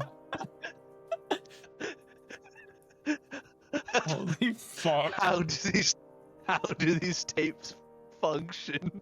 Roll me an Arcana check. And I'm gonna knock him on the head. Roll me an Arcana check, get advantage. I'm giving you advantage for this because it's funny. I love that. 20. Dirty 20. Dirty 20. Okay, you know how the VHS tapes work, and with that Arcana check, you realize that within it there is a backup system that rewrites over itself, kind of getting in, like crawling essentially into the shelf that all the components are in. You do manage to find it, and manage to kind of messing with a few wires gain access to it. You would also notice as well, there is a bit of blood in here. Little sprinkles, like little drops here and there. Ooh, concerning. Ever so slightly. Yeah, similar to the blood that was on the device that you had found earlier. You rewire it though. Is anyone good at identifying blood or like tracking down? That could help us so much right now. I mean, we have a werecat lady. Yeah, go get her. I mean, I could summon. Boltian's still summoned, isn't he? You would have had to resummon him by this point because he's summoned for 3 hours and then disappears. I'll resummon him. He's a hound. Okay. Oh yeah. Yeah, we got fresh. How With fresh is this both- blood? it doesn't look fresh. Okay. Is it just like the Continue. one that I tasted? It looks like old blood, yes. Which yeah, Saucy. gosh. For Boltian, I'm gonna roll a perception check with advantage because he is able to do that. He is unable to track it. He smells it, kind of sniffs around, and kind of gives a whimper and kind of sits down and looks towards you. Just kind of showing like he doesn't know. Oh. He's a good boy trying his best.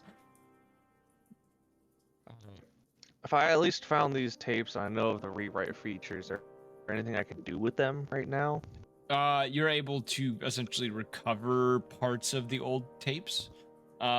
Taking a good 30 minutes to an hour to do this. You do manage to get like some of the old tapes back. They're kind of fragmented. They're not all that great of value. Like you're missing still a decent amount of the footage. But upon doing so, you would see within the security room, there is in the footage, you see someone sitting like in the room, kind of on one of the benches, sitting in front of a locker. Can't exactly see their face, but they seem to be doing something. And then you watch as they go to turn their head towards the camera, and the camera goes dark immediately after that. Slight audio coming through. You hear muffled, not screams, but like, I guess, like muffled, like shouting, and then silence.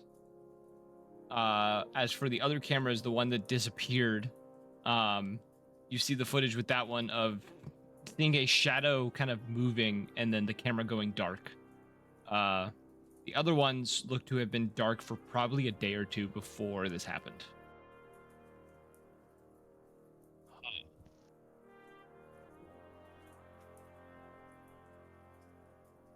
Coming to the realization that I got. this is really feeling like Alien now. We're so slightly. It's the blood acid. Acid.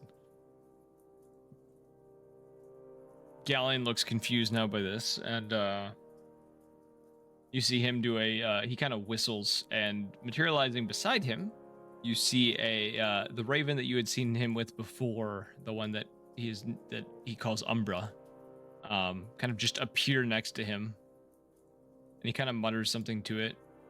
It kind of, gives a coo back, and then flies out the window, starting to like do circles around the ship. I'll show you. I can show you guys a picture of Umbra. Here's Umbra. There you go. Now you can see Umbra. I will make a note too that you guys had seen before. Galleon and Umbra both have a glass eye. One on, and they're both on the same side. It's both of their right eye. Or I guess no. Sorry, Galleon's right eye is a glass eye. Umbra's left eye is a glass eye. So you fancy Mistress Death, I see. Yes. And here I was going to ask where the second raven was. He does not follow Mr. Wednesday. No. I'll take Umbra off the screen. He says, let's go to the deck and do some questioning, since we have a little more information on the situation. Kind of guide you guys down. As you guys kind of get down there, the medic, Vico, appears as you guys are getting out on the deck, and stands next to the captain. You guys can hear over the captain him say the words, some of the injured crewmates are missing. We don't know where they are. Galleon gives a nod. Says we'll look into that later. We have some questioning to do first. Vico gives a nod, kind of goes off to the side. You see all the crew members that have been accounted for. There are roughly, so before you saw there was 46 members of the crew. I think it was the number I gave. There's only 38 people on the deck right now. Outside of, your guys' party. Dropping quick. Galleon looks around, looks a little confused. His first mate kind of comes up to him, opens a box, and you see him reach into it and pull out very old-looking revolver. made of black iron. Oh boy, we're gonna see an execution. He looks over his crew and just says, you all know that I hate bringing out this weapon, but I need answers from all of you. And let you guys explain to the crew what is happening. The whole time him standing there kind of pointing the revolver at the sky, just kind of like watching each of them. The raven circling overhead.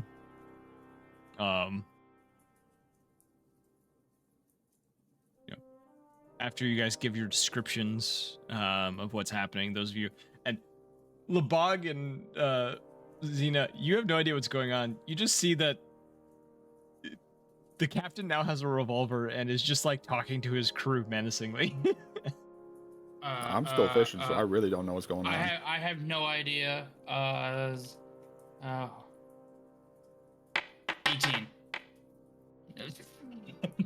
I'm still fishing. He's still fishing. 18. I don't want to pay attention to this. I gotta fish. You know, I have a pretty good persuasion. I could try. Okay, so do I. What do you have? He goes to each of the crew members and like says something to him. Pretty much like a drill sergeant, like walking between people. It's just like saying things to each of them as he goes by.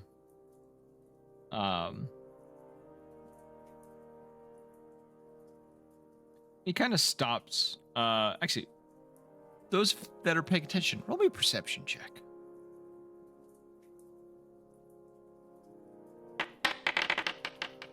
What was that? Perception. He wasn't paying attention. He doesn't get to roll it. Perception. Sorry, I was finding it.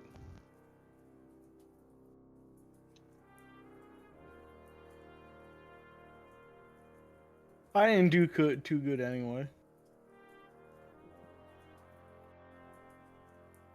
16. Okay. You will notice as he reaches a certain there is a half-orc individual that has been kind of the way he's been sitting, kind of holding his hands underneath his arms as his arms have been kind of crossed. As Galleon kind of reaches him and stops, kind of looking him in the eye, you would notice a slight bit of blood drip from underneath his arm. As this happens, you see Galleon kind of place a hand on his shoulder, kind of forcing him to take 2 or 3 steps backwards towards the railing. Revolver slowly cocks back. Galleon mutters something to them, and just like quiet for a moment as they kind of like sit there. And then this individual goes to open his mouth, and as he does, you see small tendrils come from his mouth.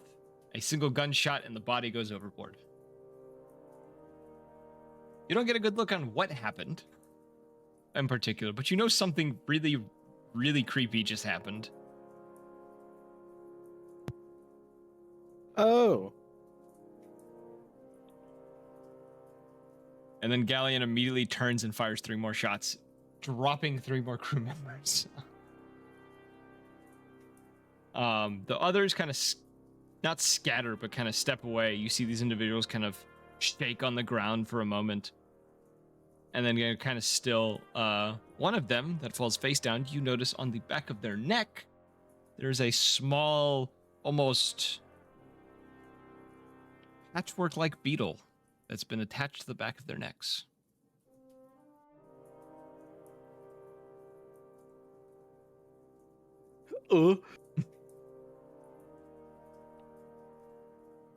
And you see as one of them goes down, like one of the beetles like crawls off and starts scuttling towards one of the other crewmates, and immediately is met with another bullet from the revolver.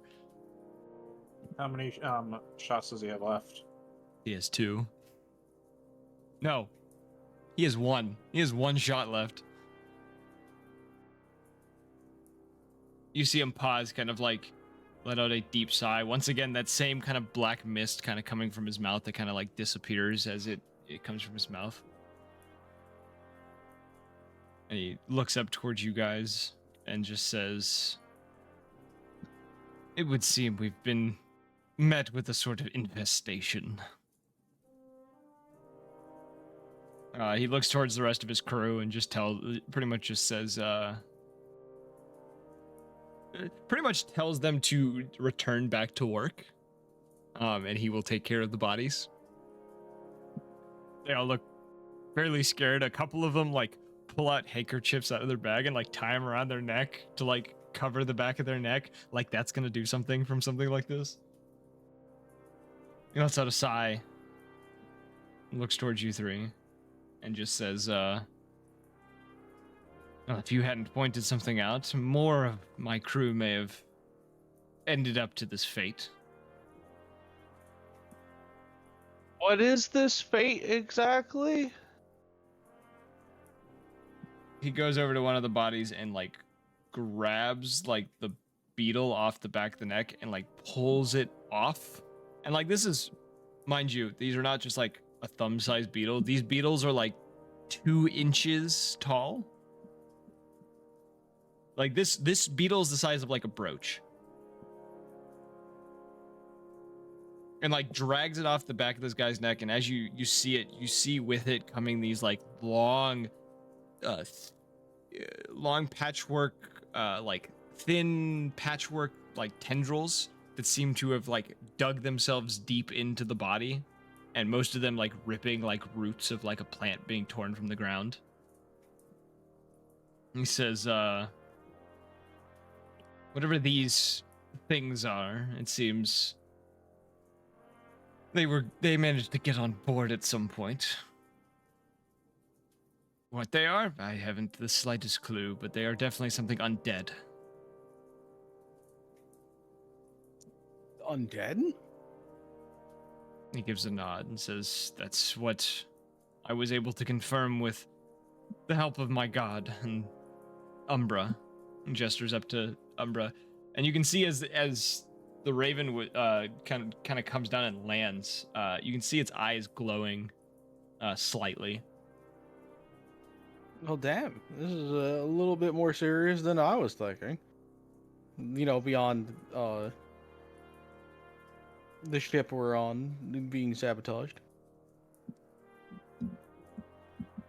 I think there is an outside force at play that probably is seeking you lot and has dragged the rest of us into this situation, which I guess was a hazard when I took on this job anyways.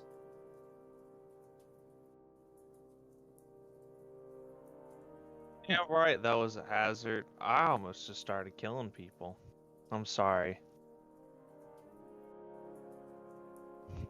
He looks a little concerned towards you and looks towards his first and second mate and says, make sure the bodies are disposed of. And as he says this, you see like a sacred flame appear within his hand and like disintegrate the beetle that he's holding. Well, this now just leaves the question of where all the parts that went missing went. I'll personally look into matters. You lot get something to eat and try to relax a little bit. I'm sure you're tired from last night. This is where I realize not only do I have a massive hangover, but I also haven't eaten this entire Yeah. day. Oh, I'm so hungry.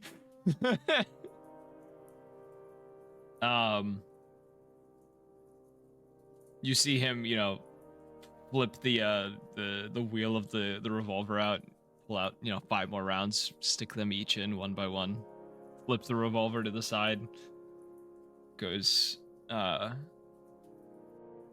I will let you all know what I am able to discover once I'm done.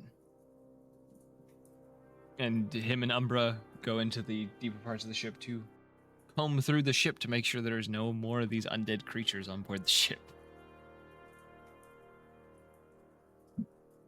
The rest of you have lunch, eat, enjoy the nice fish that Xena was able to catch earlier. Big sexy, you know what's up. Yeah. Rest of the day goes by, uneventful. Nothing is reported back. It seems there are no more of these things on board the ship. Nightfall nightfall comes slowly. The ship's still inoperable. You all kind of, make it to your bunks that night, getting ready for bed. As the night comes, the sun beginning to set, clouds fill the sky, a light rain appearing overhead.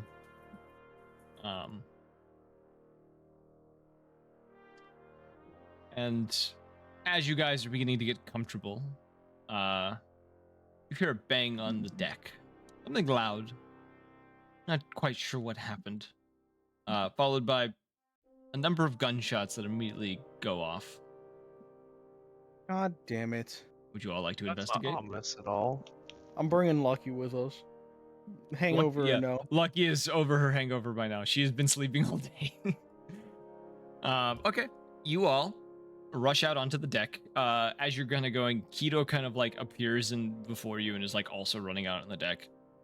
What is the marching order of you all exiting the main deck of the ship? All right, out onto the deck of the ship, I mean.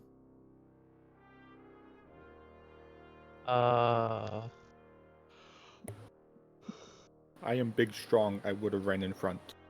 Okay, big strong boy in front. I am a small weakling. I will be in middle. Okay. I don't care where I go. I have 3 paper origamis floating around me. I am also in the middle. I'd be back. I sit back.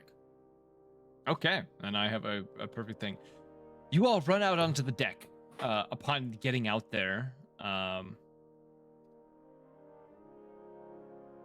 need to do this. You all exit out onto the deck. As you do, you notice the captain, as well as what look to be 3 undead patchwork constructs on the deck. The second mate, the first mate. You see Vico running towards what looks to be the bosun, who at the current moment you see on the far end of the deck, which I will add the thing so that he can be seen by the stream. Oh, everyone is seen by the stream. It just went to him. Let me fix this. There we go. As you see Vico running towards the bosun, who looks to have been cut in 2. Kind of laying on the ground, staring in shock at his legs that are laying a few feet from him, unable to speak, as he looks towards the rest of his crew. Vico, you see, and I'm keeping the game paused so you guys don't move, you see Vico running up towards this point. As he does, his head turns into a look of shock as a patchwork dragon appears and bites down on Vico, and Vico vanishes within its maw. I remember that guy. Oh, hey! And Vico, you don't know his fate. You assume he has died instantly from this thing. Good assumption. And as this happens, a familiar voice comes from somewhere behind this dragon, and says, "Oh, all the playthings on this ship that I can tear apart and put back together when I'm done." As they do, you see a familiar individual step over the bosun, and you see the patchwork individual before. I need everyone to roll me initiative. Hey, we know him.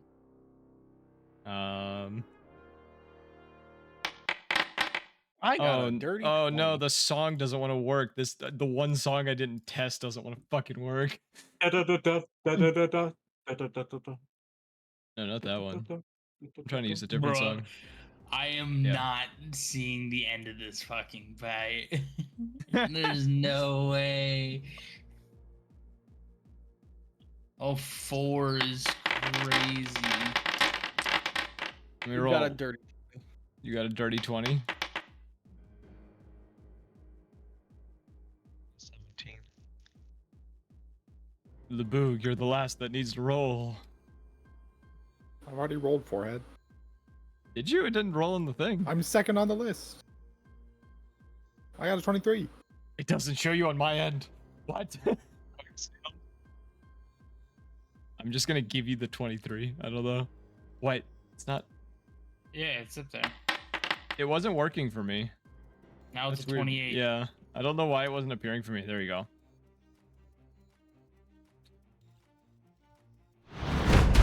Rhea, it is your turn as this uproar begins to happen. Seeing Vico immediately be killed, the bosun cut in 2 on the far side next to the patchwork dragon and the patchwork man. Well, this Lacedon guy seems like a suspect fellow, so I'm just gonna throw my dagger at here. this guy. Would you like to move away from the door? I'm gonna ask this just so that like if you're wanting to be spread out. Here, oops, I accidentally targeted myself. Oh yeah, you should add Boltian to the order since he's summoned. Oh yeah, I don't know if I ever made a picture for Boltian. So from here I'll throw my dagger at him. Just retarget him. Let's see if it hits. Does a 25 hit? 25 does hit the creature, yes. Let's do some normal damage. So that'll be 9 damage to that fellow. And then now I'm up here. I'm gonna hop down behind the crates. Okay. Yeah. Actually, Boltian would not be summoned at this point. He would have been desummoned by this point. Okay. Because it was a few hours. Okay. On that note, it is the Bog's turn.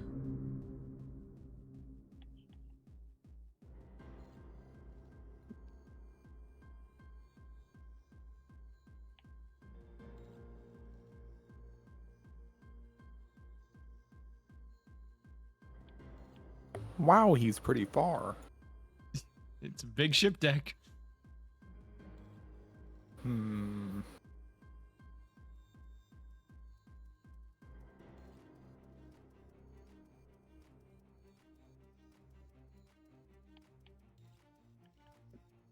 Would I have been able to summon 2 of my arms as we were running up to the deck? Yes, I will let you say you have prepared those.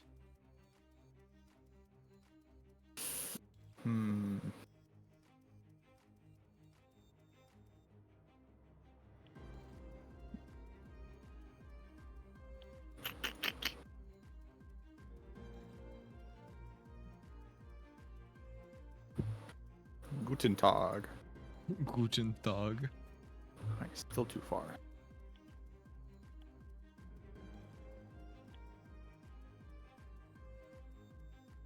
Alright.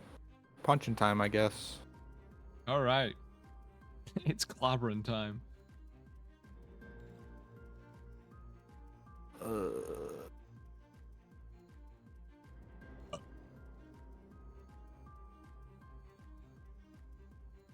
Punching the blue boy. Blue balls. That hits. That also hits. Sure, there's been a third punch. That hits. Takes me back to last night, Buster. Sir, there seems to be a second golem. Sir, a second golem is at the tower. Yeah. All right, roll damage for all 3 of your spectral armor attacks. Okay, hold on, you said all 3 hit? All 3 hit, yes.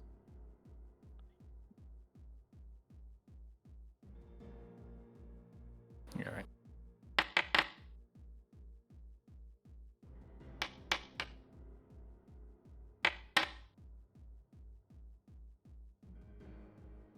Yippee! Bam. How do you want to 22 do? force damage. Yeah. How do you want to do this? All the punches just follow through after each other. So we're talking like an aura. Yes. So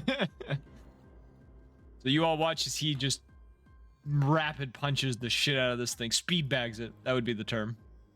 You watch as it instantly dies. I'll remove it from the initiative order. At the end of your turn? Yeah. Gonna make my circle. As this happens, you would hear the patchwork individual call out. You hear him yell the words, "Come to me, my beautiful creation." And as it does, you feel the boat shake slightly. As rising up on the left side of the ship, you see a... Oh, that's not what I meant to do. Shit. I accidentally took it out of the initiative order instead of what I wanted to do. Let's fucking go. We won. No.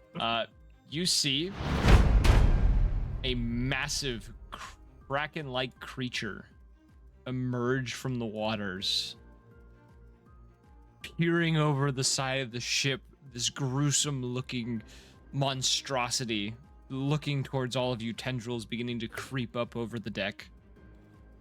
And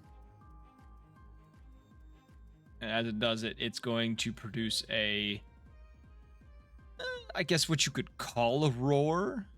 It's more of a shriek than anything else. And you will see as a tendril appears here on board the deck. There are different locations that the tendrils will appear, and one seems to pierce through the deck and appear not far from the Patchwork Man. And now it is Thomas's turn.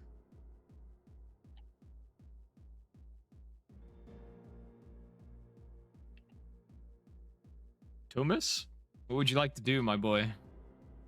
Microphone has been muted. I'm sorry.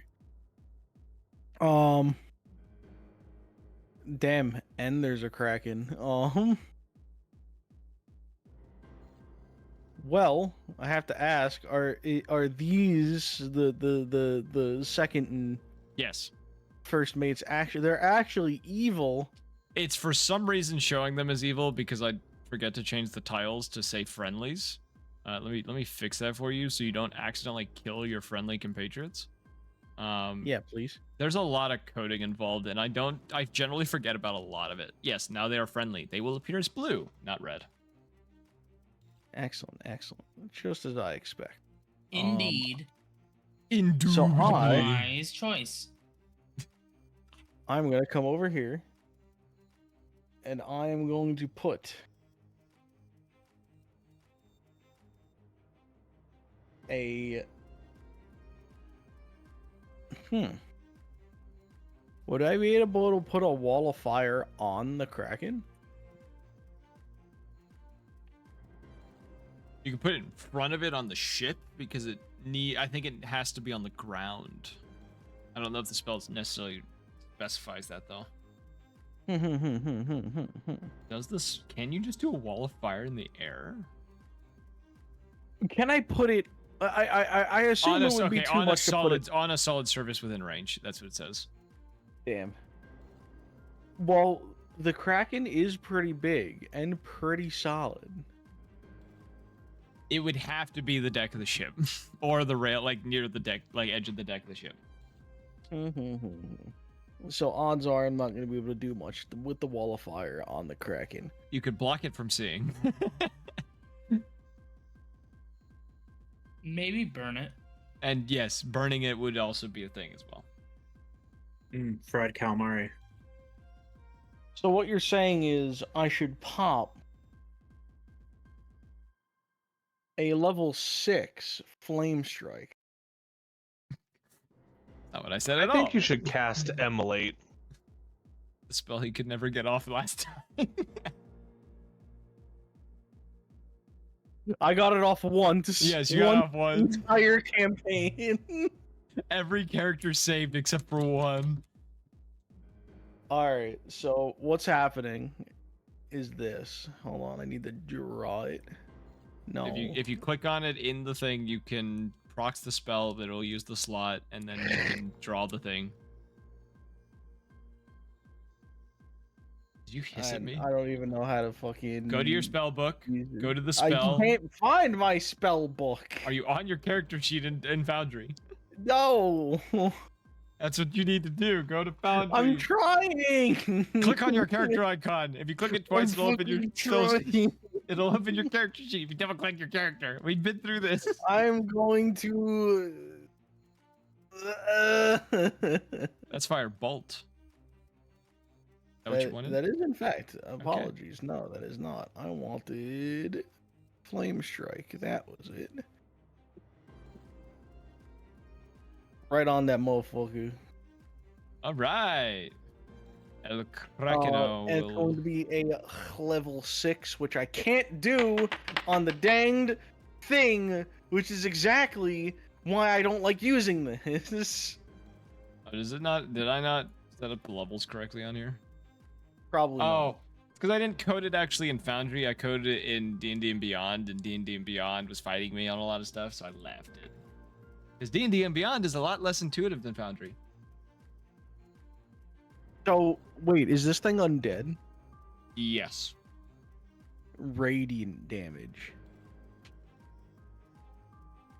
Okay. So that, Here's what you do. Hit the roll damage, and then type plus, what are you doing, 6, so it's Oh. plus 1d6 to the damage.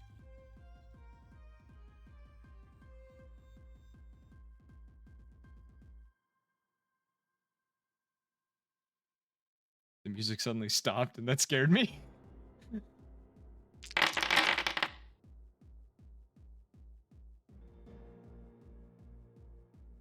Why did it roll twice? Oh, because it does extra damage. Oh, it does 1d6 both. Let me just do this. I'm just going off of what it says, okay? Yeah. It takes.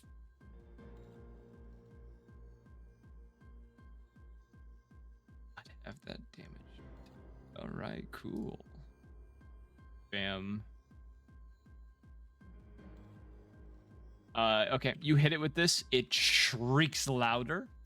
As it shrieks at this pain that it's experiencing, it doesn't sear super deep, but it does sear it as much as you would expect from the amount of fire that and radiant damage that this produced.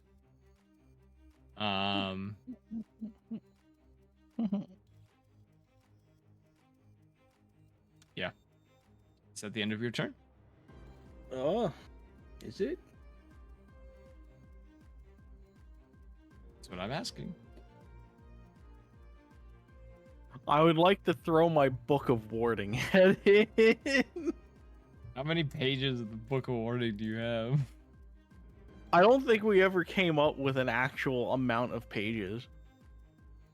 I have 15. We'll That's go with how that. much gold I had. We'll go with the That's 15. still a lot. I don't think you understand what you just agreed to. Chat, we got him.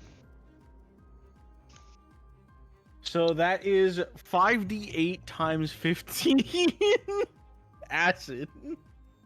Or whatever damage I choose. I probably would have done Brother, fire. you did the math wrong. Yeah, that seems a. No. It's oh wait, 5d8 times 15. Yeah, no. Sorry, you did the math right. Yeah. Math is right. I probably would have done all fire damage, I'll be honest. So let's do this. Let's go with that. So it needs to make 15 Dex 15 checks. Oh my lordy. Lordy. God has forsaken us. Yeah. I didn't know we were gonna start playing Warhammer with the amount of dice we're throwing. I'm gonna make 5 and I'm calling it there. Okay. I think I was 6. That was 6. Okay.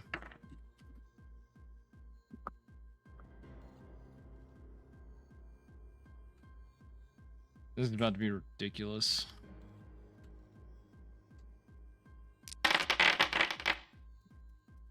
$5d8 is a lot. Alright, I'm very sorry, but this is 75d6 coming at this thing. Oh, I already did it. It gave me a number, and I'm doing the math on how much actually would hit of like full damage. Okay. Well, I'm gonna have to get another book. Yeah, the book is thrown, blows up. This thing shrieks. A huge chunk of it falls off into the ocean. It kind of submerges slightly before kind of raising back up. Very, very angry about what has occurred to it. I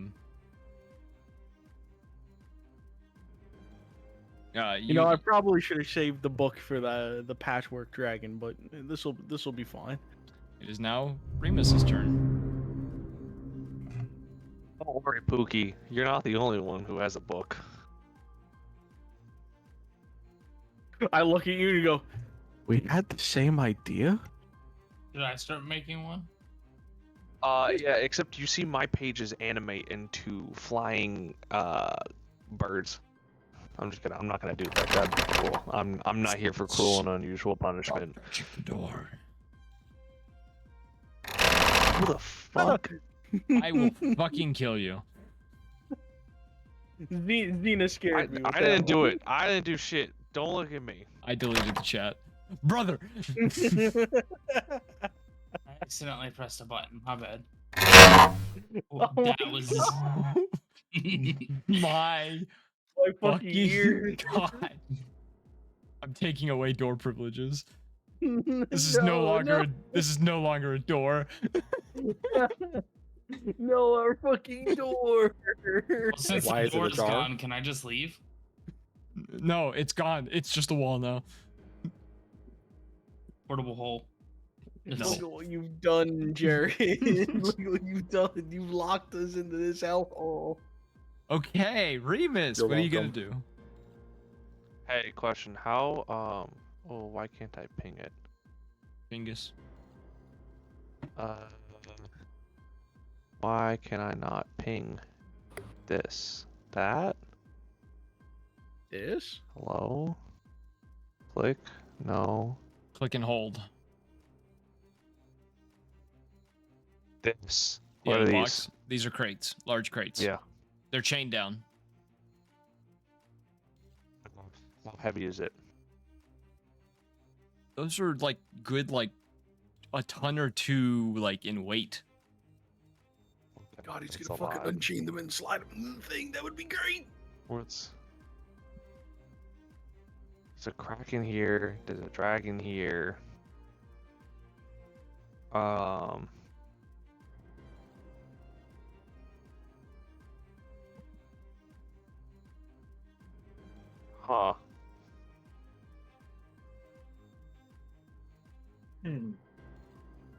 What kind of damage did you hit the Kraken with? Fire. Did it seem did it seem effective to the Kraken, or did he kind of just shrug it off? It did damage. That's all he knows.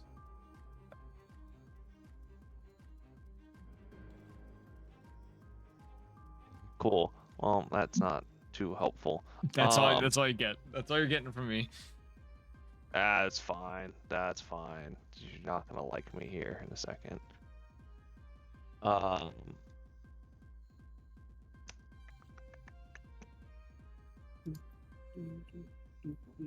This and this and this. Consume spell slot. Cast. I'm casting fireball, but it is not fire. It is lightning damage. You guys are bullying my And I am calamari. setting the fuck that entire guy. ocean with electricity. All right. Never mind. Oh, it's also not a dex. Okay, it's still passed. It's gonna be a dex 18, but Yes. Roll the damage. si, senor. 32 lightning damage.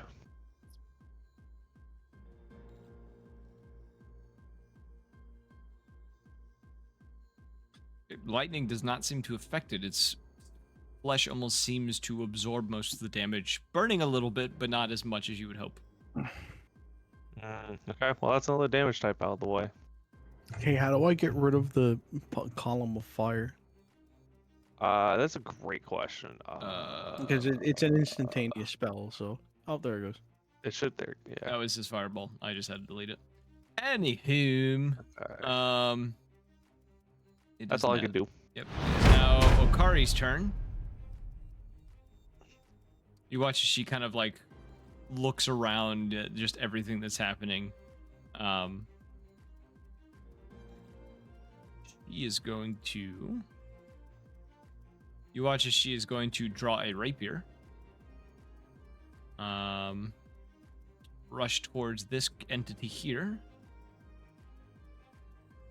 And is going to make an attack with her rapier.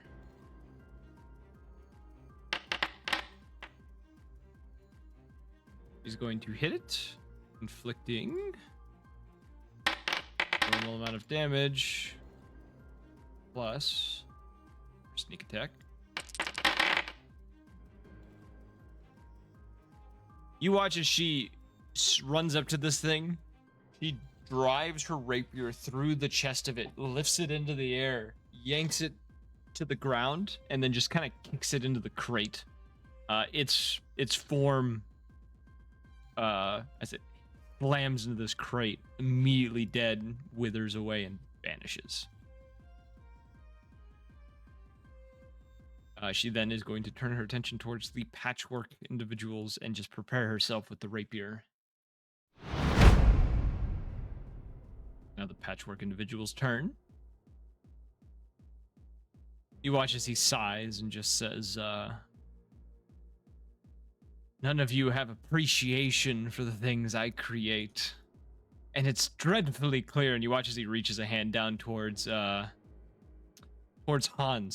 And you watch as his hand, the already patchwork, gross-looking hand, turns a sickening black color. And as he touches Hans, you watch his necrotic energy is quickly flooded through the top half of Hans's body. No, my bosom. And Hans immediately dies. Damn, that's fucking crazy. The individual is then going to. And just gonna off-screen him like that? That's crazy. Yep. Immediately make his approach towards all of you, and then whistles for the dragon to do the same. It's now the dragon's turn. The dragon is going to take to the air.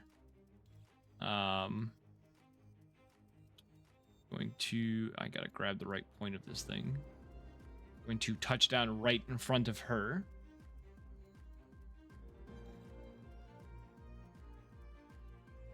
It is going to...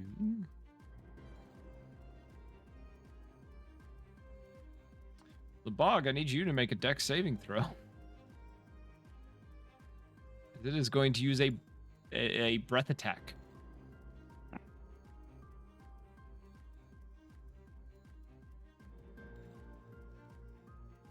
The Boog.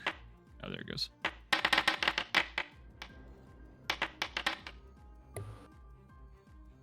It is a fail on everyone's part.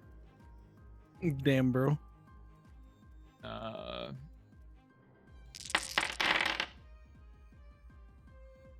The Bog is only going to take half the damage. Everyone within it, though, takes 52 points of damage. Lebog takes 26 points of damage.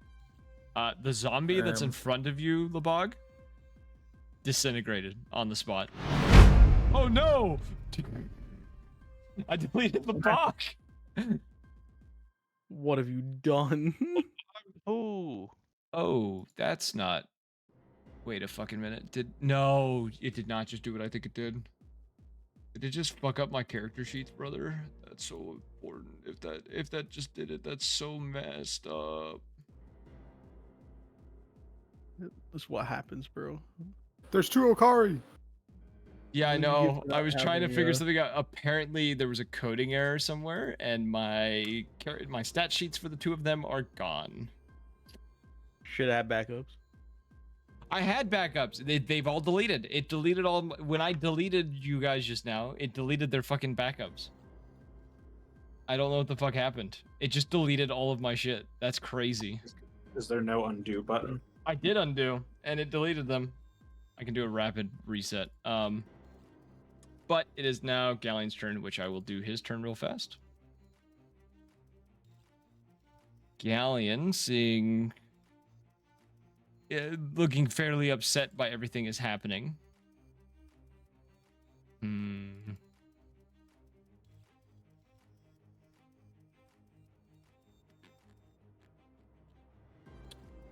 What do I want to do with you?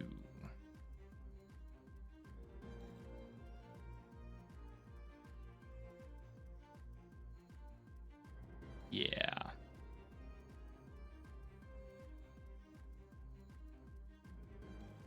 Galleon shouts out, may death return you to whence you came. As he does, he's going to cast a Guardian of Faith, which is not dropping an icon like I thought it would. I will do the measurement tool instead, which is, what is it, 20-foot radius? 10-foot radius. And he spawns it right here. I'm just going to put it there for now. Moves to the space. First time succeeds. Yeah. You watch as this spectral, like, draconic form appears. Long sword drawn out as it is ready to go. He is then going to cast... I think this is a concentration. Wait a minute. Guardian of Faith is not concentration. That's crazy. Spirit. I think spiritual weapon is also not a one as well, which I'm just going to. Do I have an icon for the Spirit Guardians? Oh no. A lot of my shit is just like falling apart on me.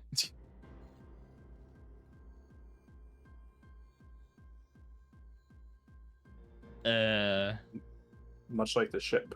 Yeah. We're just going to use this Orb of Darkness for the Spirit Guardian. There we go. Yay, I figured it out. Okay, and that is going to be the end of his turn. Now Keto's turn. Who begins to freak out slightly by this whole thing. Before... you watch as he points his hand forward and just say, he shouts out the name, Keter, you get them. As he does that, I need to do this. A second of him will appear. I need the right icon thing for it. But it is a obsidian copy of him that then rushes. Actually, it needs to appear right here. That rushes forward towards the dragon. And is going to use a rapier that is drawn to attack the dragon. That is going to hit.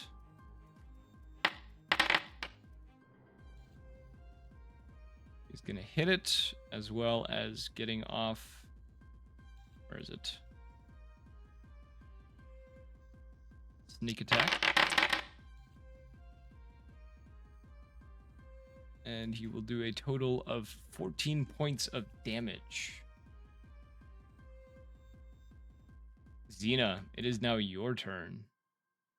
Woo! That's what I'm talking about.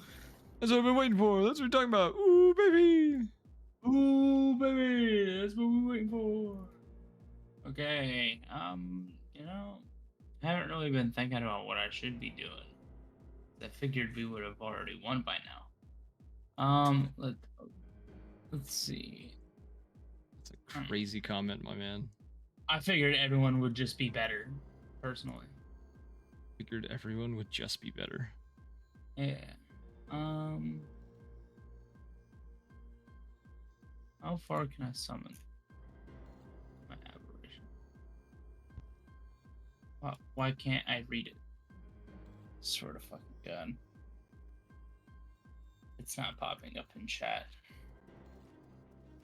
Is Foundry fucking up? I don't know why it's doing this. Oh wait. Now it decided to work after I opened up Hex. Okay.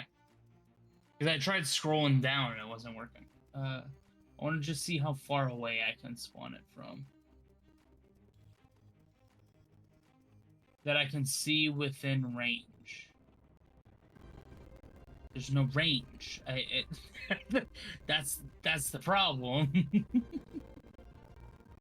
Oh, it's fighting you on that. 90 feet. Okay. Shit, I gotta fucking try to do two things at once here. Oh god. Oh, I have so many windows in front of me right now because I'm trying to fix something.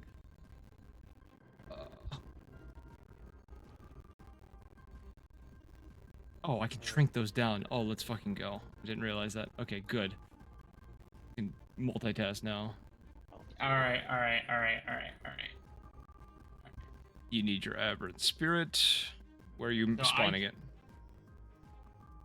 So 90 feet is my max range. I'm assuming I can see in between the legs of the dragon. You could put it between the Echo of Keto and the... Oh, yeah, behind it? That's 90 feet. Okay, That's yeah, you 90. can spawn it there. Yeah. Because that'll also be right beside the other guy.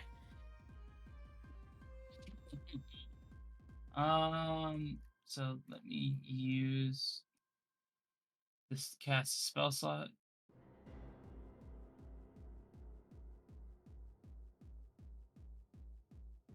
Is it a concentration spell? Yes, it is. Did I have him summoned? I have to be concentrating? Yeah. Cool. Just cast that and then summon it. And then... There we go. Oh, I fixed her. And then I'm gonna have the thingy. I would have the spell level. The spell level is 5. Rounded down, so it hits twice. So it's gonna use its psychic slam. Okay, roll for that. For the... Well, I got... How is my love? Where's the psychic slam What the attack? fuck was that? Did we have a button for that? For the psychic slam? Oh, Yeah. you had to type it in chat. That's what... Oh, no. It's the aberration. If you go on the aberrations character sheet. Character sheet. Oh, you're right. So, me. There you go. Target. I can do psychic slam twice. We're going to hit do 2 attacks. Normal. 12 and 15. As attacks, do they hit? Neither hit the dragon. Okay. It makes the attempt to strike both done in vain. Oh shit, these two are no longer in the fucking combat order either. That's cool. And Jared's also been removed from combat. Jared, where were you on the initiative order? Because it fucking found I'm second. Where the fuck did it just put you? I didn't mean to push that button. I'm dead. Jared has been disintegrated. I'm below Remus. Yeah, there you go. 23. Okay, Xena is Rhea, it is now your turn. Sure skipped a few turns at the end there. Yeah, because I'm still fixing the 2 characters that are... He suddenly worked. Wait, his stuff's back. Why is his stuff back? I guess he didn't break. Let's fucking go. Just gonna reroll. Okay, you want to go back shit. to his turn? Nah, he's good. Actually, let's see what he would have done. You think about what you're gonna do. I'm looking at his thing real fast.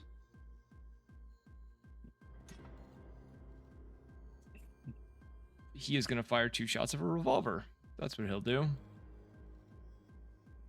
Pew, pew. I'm gonna probably leap over these crates here and go for a stabby stab on the Kraken. Kraken tentacle. Wait, actually, I have a. Let's check something quickly. I'm just posting the most random gifts I can find. You've been posting shit this entire fucking time. Yeah. We're in a complicated combat scene, and you are memeing it out. Actually, what I'm gonna do is I'm gonna dive into the water. That's it. Jarvis solo ult is healer. And You're I'm gonna- gonna go. All right, Jarvis, give me this man's balls. Because I have Mariner's studded leather, so I've increased swim speed. So you're diving into the water? Yeah, to go stab this thing, and draw its attention away from the ship. Oh shit, that is a brave thing to do. Well, if I reach 0 hit points underwater, I immediately go up to the surface with this armor. All right, you all see Rhea dive off the side of the ship. Okay, that's one way to do it. Yeah. So I'm gonna go start shanking this tentacle with my rapier. Yep. Roll the attack roll with the rapier. There we go.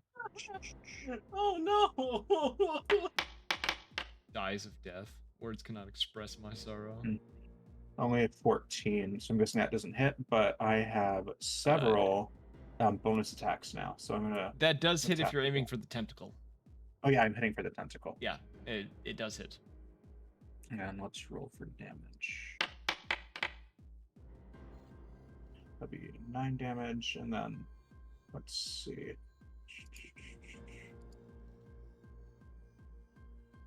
So I'm just checking something. I'm going to.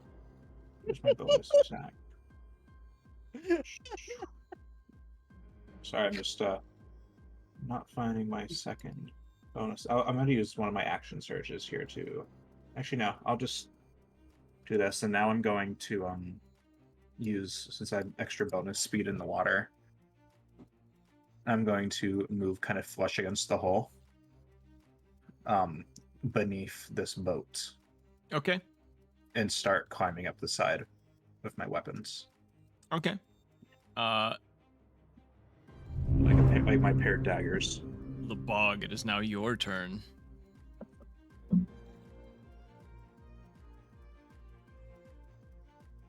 I'll find my bonus attack.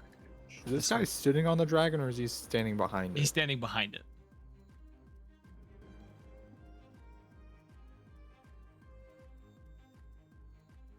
No, That's wait. my I guess I friend. can attack twice now by default. Can I just roll another, like a second attack? Oh yeah, you took fighter, didn't you?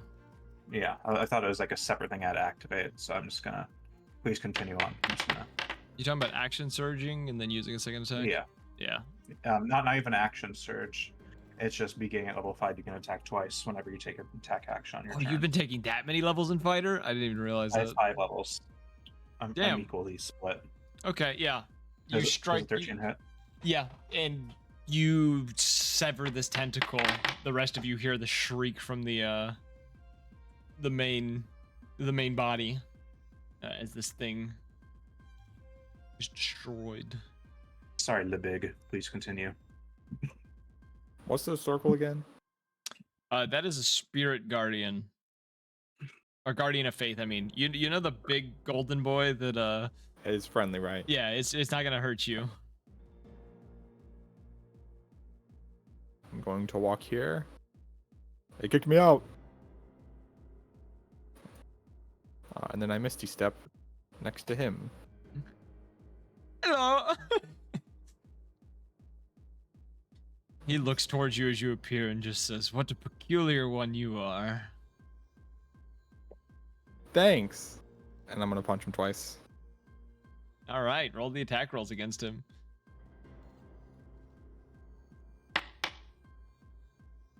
That hits. Oh. That misses.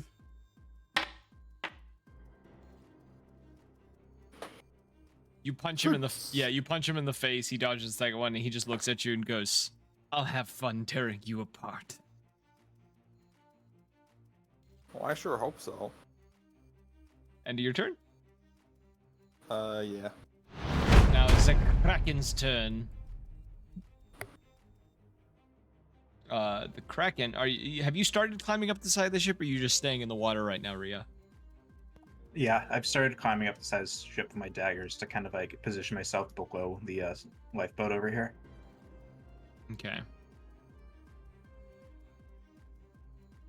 Don't mind me as I measure things.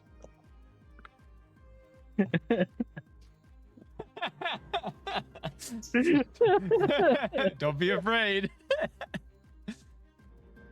The rest of you see the Kraken disappear.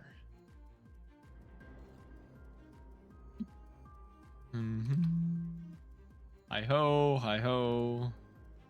I've been posting some banger gifs in the fucking chat. Yeah, I let me see tell that. You just posted a bunch of Jeff the Shark shit. you. It's literally Jeff- the only thing that exists when you type in Marvel Rival. Yeah, it's Jeff, 'cause the 18 years or older shark. Yes. And then the According to the new Kraken update. appears right behind Yuria. It's right behind me, isn't it? Nice, my plan's working. As my revenge, I will now consume him. I love that. It's so funny. And as it, as it does this and appears beside you, Rhea, another tentacle will reach up towards you. As it does. What the fuck? Wait a minute. No, no, no, no, no. You don't do this to me. I do this to you. Why has it disappeared again? You can't do this to me. Do you know how much I've sacrificed? Yeah, you know how much I've sacrificed? That's goofy. Well, it doesn't quite grab at you. I'm gonna fix that. 2 miss. It's now your turn. Oh my fucking god! I thought you said it. I thought you said it missed twice for a second. No. I was like, ooh, riposte. Haha, I parry thee, fucker face. 2 miss. What shall you do now? I'm trying to spend action points figuring out how to open my fucking character sheet again. Jesus Christ, there we go. Minor. Miners. I don't know if I like the way you said that. Minor. Put it this way, it's been an ongoing joke in our group whenever it comes to gaming. 2 dexterity saving throws, please. This will also be radiant damage. Oh. Oh. Oh. Oh. All right, Santa. Listen here, you little shit. What the dolls? Listen here, you're acting like Cloak from the new Cloak and Dagger skin. Oh!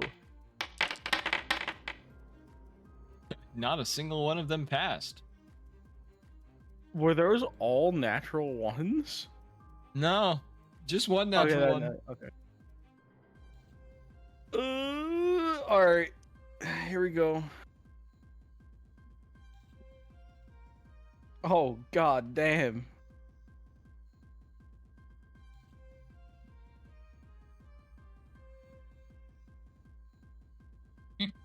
Come on. I'm down. 21.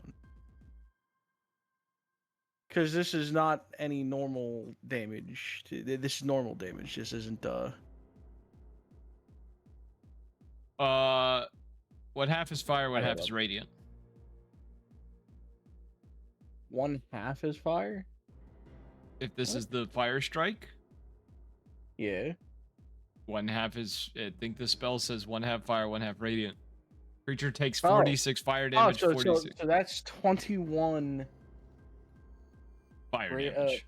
fire damage, and now it's I'm seeing. Dang.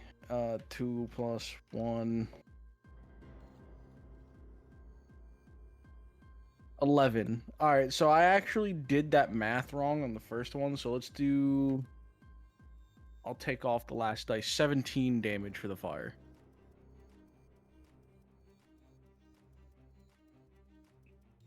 Okay.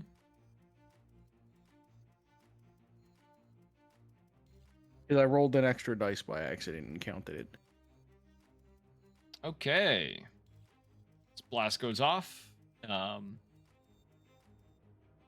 The dragon roars in pain. The patchwork individual kind of braces himself, kind of arms up, burns from the flames. Lebog, you hear him say as this happens to him, You hear him mutter the words, "He'll be the second I tear to shreds." I'd like to see you try. Oh, I'm still number 1 to you.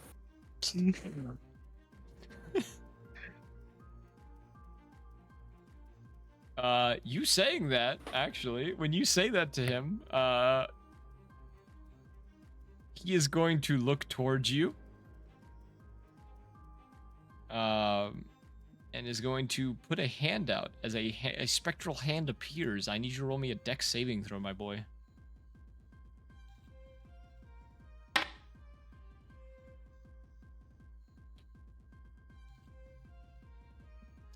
You are grappled by a spectral hand.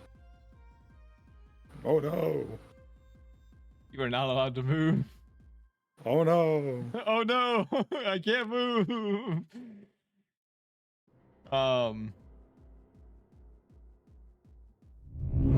Remus, it is now your turn.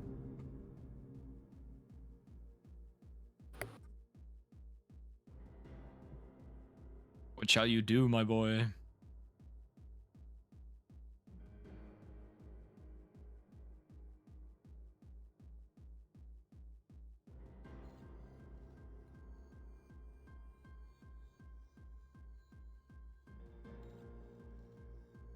Remus? Did we lose Remus? Yeah, he disappeared like 10 minutes ago. What the fuck? You mean you didn't expect this? He didn't say a fucking word. What do I do? I want to use his character. Play for him. What's a classic Remus thing to do? Fireball. Why did that cancel that? Let me place metric. Does he have the ability to carefully not hit people? I'm trying to remember. He is a wizard.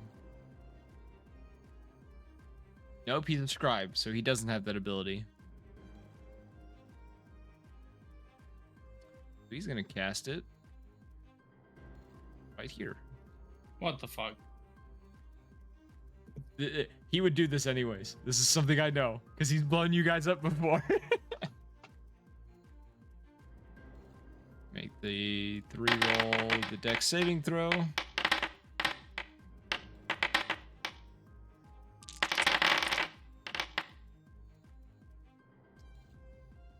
Patchwork saved, everything else failed. The explosion goes off, your aberration disappears. Fucking course it does. Got hit with 2 massive AoEs because no one noticed it was there.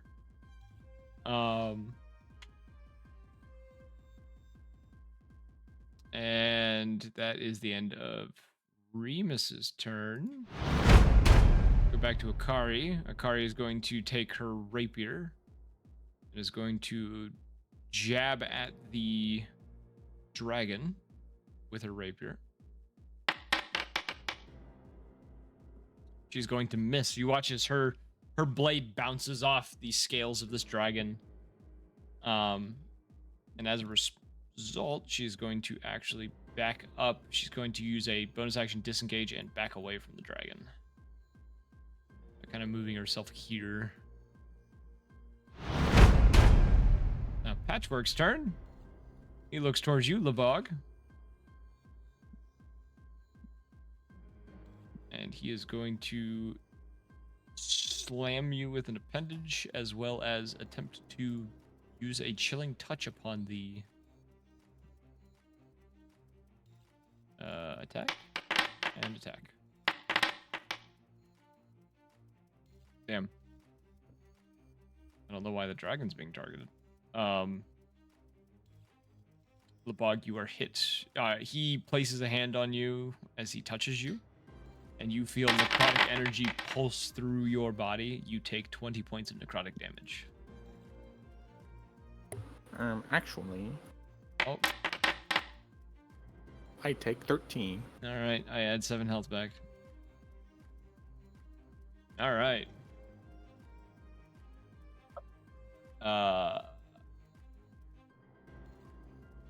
As you do this, and you endure his attack, he says, "You are quite the resilient one, aren't you?" Oh, just you wait.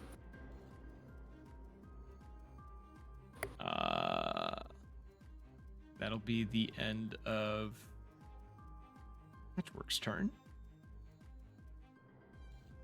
It is now the dragon's turn. Looking around, let's see if this actually recharges. No, it does not. It looks around, at everyone around it.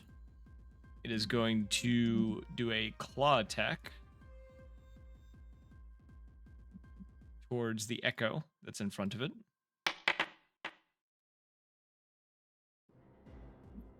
The echo is immediately dispatched. And then is going to turn towards you, Lebog, and is going to attempt a bite and a claw attack against you.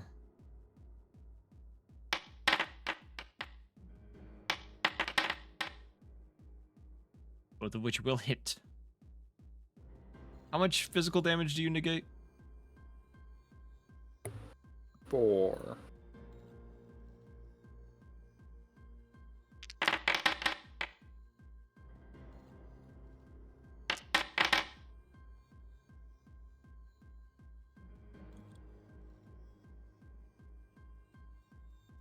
Okay.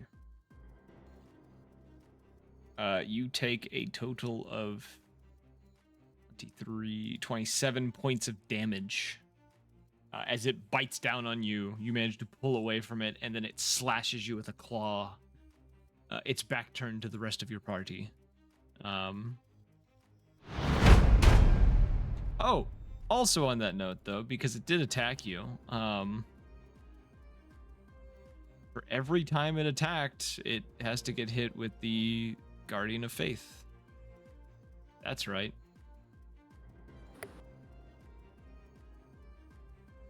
So it gets to make 3 dex saving throws.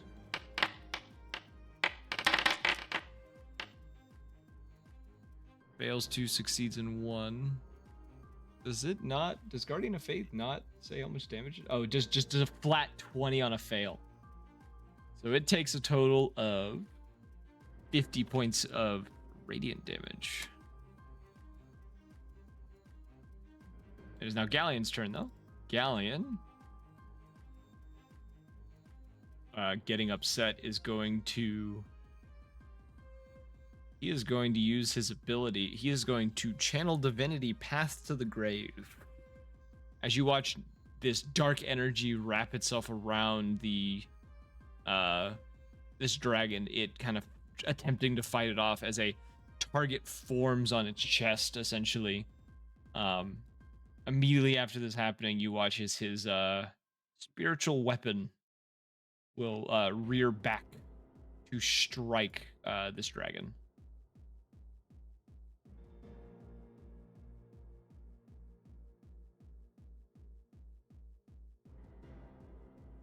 And he is going to do... Oh, wait. Roll the attack roll. For some reason, Jared, you are still targeted, so Galleon looked like he was about to attack you. There you go. It's still focused on the bog. Fixing that. Why are you still focused on the bog? Let me try that again. You will hit the dragon. The spell is not... Oh, I was like, the spell's not programmed to roll damage?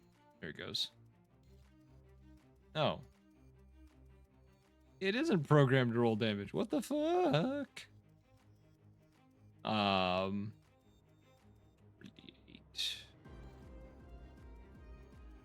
Plus whatever Galleon's spellcasting modifier is. I don't know why this shit's not wanting to function correctly.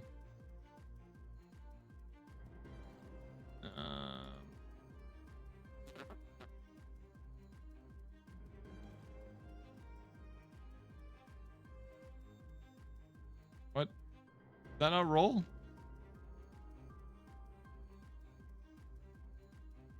Oh, I fucking hate that this thing is fighting me so damn bad.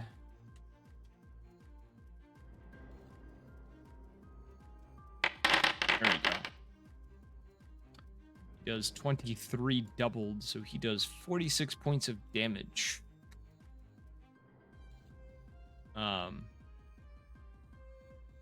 And you hear him snarling from the back, you know, you will not get away with killing my crew. Now Quentin's turn.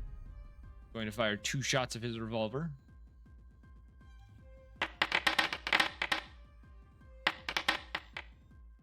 First shot ricochets off the hide of this dragon. Second shot hits, inflicting 12 points of damage upon the dragon. It is now Keto's turn. Keto does the same thing as before, shouting, you know,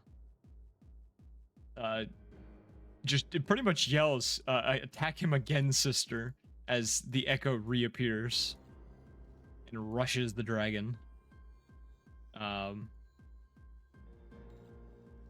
Those of you who can see him, the echo, it has a crazed look on its face as it rushes towards the dragon and makes its attack.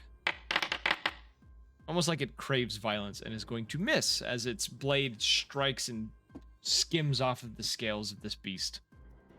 Xena, we are back to you. Woot. Okay.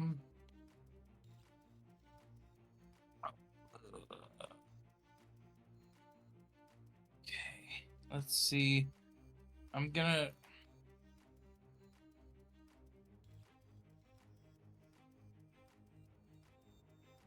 I mean, I'm trying to decide if it's even worth resummoning him.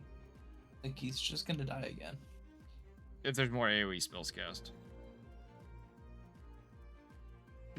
I mean, I can resummon him and put him in a better spot. I'm gonna do that. Oh, where would you like to place your boy? They're great. Like, right here. Somewhere on there, yeah. Okay, he is back in the battle. Cool. And then I'm gonna have him hit the dragon. Oh, whoops! I might have just spammed that in the chat. Yeah, My I just bad. saw just it continuously pop up. I was like, that. Well, it's because I had the combat order open, not the chat, and so I didn't see it. I was like, why isn't it fucking going? And then I remembered. I think you guys can pop it off of your screen. I can't do it because I'm in the program itself, but Yay! All right. yeah, neither That was hit. a good round. So it strikes twice at this striking scale, but does not able to penetrate against it. Rhea, we are back to you. Okay. The so Kraken is pursuing your ass. imagine I'm clamped to the bottom of this boat with one of my daggers, so I'm gonna stab it with my rapier. Okay. Kind of like doing some like Jack Sparrow shenanigans or whatever. Yeah, Rhea's over here having a fucking Pirates of the Caribbean moment, and everyone else is fighting a dragon. I still haven't even moved my thing up so I can see the dragon. I've never seen the dragon. All right, you miss. Okay. You're striking at yourself. Oh, I'm striking at myself. That's funny. I do have a good With that AC. AC, you do hit the tentacle, so roll the damage. Okay, so I cannot first kill hit, me. 13 damage, and now I'll do my second attack. You cleave straight through this tentacle. Okay, then I and guess it I'll use falls. like a bonus action. I'm going to go Boltian, and I'm Were going you to summoning him. I'm casting on top of the Kraken so I can start biting at him because he's a teleporter. Okay. Damn it. I don't know if I have a picture of Boltian. You know what? I have a way to do this though. I can do something with this. And then I'll just use my movement to kind of like flip myself on top of the boat and continue moving up along the side of like the ship, kind of like on the railing or whatever, towards Okay. the creature. All right, so And then I'm gonna jump on it. there we go. Okay, why are you underneath it? I make it go down. Maybe if I do -1. Oh, it is submerged Down to the below the state. map. It's it's no clipped out of the map. Yeah, let me click on you and just do this. 1. There we go. Now you should be above it. Nice. And Boltian is also just thinking below it for some reason. I just used a random blink count picture. Yeah, he is. All right, there we go. So you and Boltian have both jumped on top of it. Oh, right. So they're having a fight for their lives over there. And now I can use my second attack to stab it while I'm on it. Yeah, roll Right. that second attack.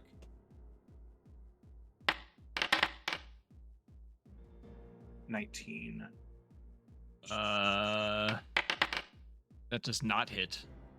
Really, 19. Okay. Yeah. This thing's hide is tougher as it gets closer to the you body. you tried to strike at it, and it your blade kind of bounces off of the very rubbery skin.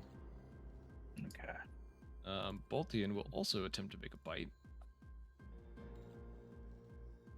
Or that just says blink dog. I'm improvising at the moment.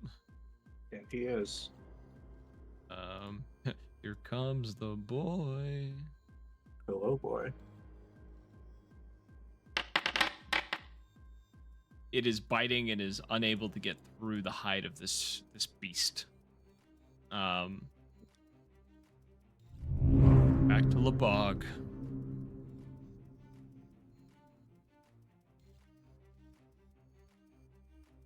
Yippee!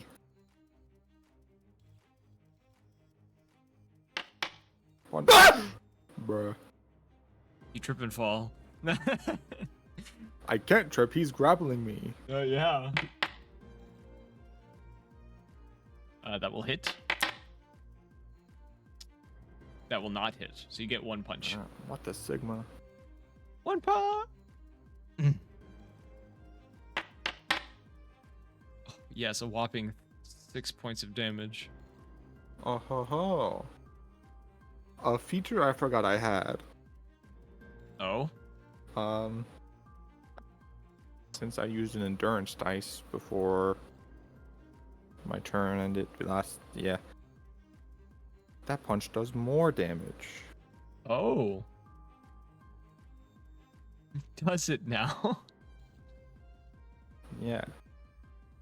It does the damage of my endurance dice. Do you want me to use the one I did earlier, or do you want me to roll another one? Roll another one, just because we're this far. It's the 7. same number. Yeah. It was meant to be. That's really what it means. Do an extra 7 points of damage. As you hit him, he wields back his arm again. And is going to punch at thee. You sucker punched him, he's gonna sucker punch you. And he's gonna succeed. You will take 3 points of damage because you have the 4 that you reject. And is that the end of your turn? Yeah. Now the Kraken's turn. Is going to attempt a bite attack against Rhea. Okay.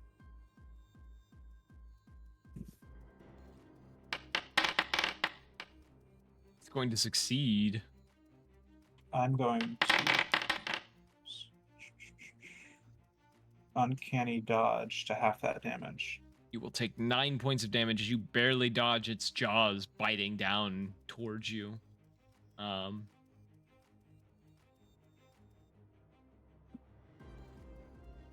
As this happens,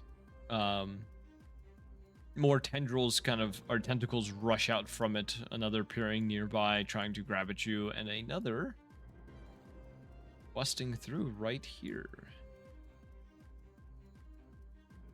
As it kind of the tentacle busts through the bottom of the ship, you can see water pouring up with it. Kind of the deck starting to get wet. The ship feels like it's sinking slightly. It is now Thomas's turn. Oh god damn it. Alright. Time for a big move here. Dance revolution. How fucking dare you bring this here? Alright.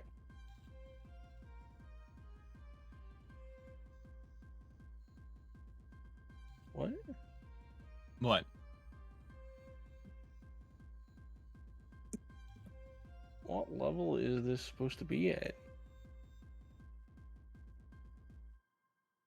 What ability? Are you talking about? Firebolt is a level 3 spell. Yeah. Fireball is level 3, yeah.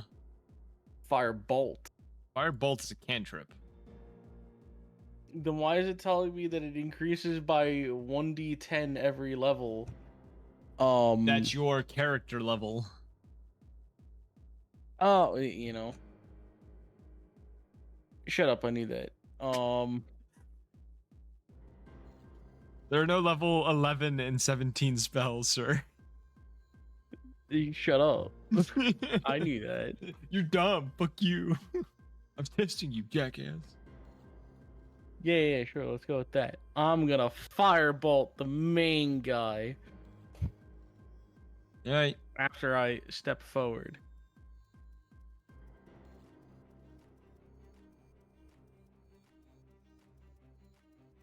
I'm a pew him. Pew pow.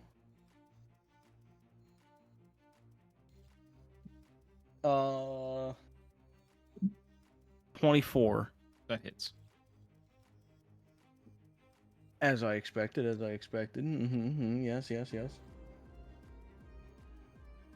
has a grand total, my boy, of 17 damage. And fire does not seem to hit it as hard as you hope. It's all I have. I can only burn. Fuck. Now Remus's turn. Remus, I'm not gonna. Wait. Is it? I can spend the bonus action to prepare Dragon's Breath, right? Yeah. All right, cool. I do that. Okay. Okay. Remus is going to cast.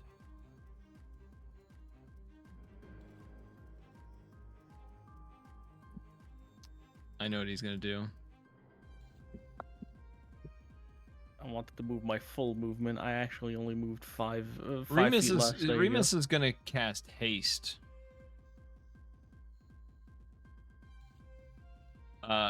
The bog. You have a rush of energy to shoot through you. You have been hastened. It is now Kari's turn. What did that mean? Haste, you get a +2 to AC, you get advantage on dexterity saving throws, and it gain an additional action on each turn. If Remus does end the spell early, though, you will be stunned. Unfortunate. Okiri is going to pull out her rapier once more, rush forward. She's going to jab at this dragon again. She's going to drop her rapier and then immediately backpedal away from this thing using a bonus action to get away.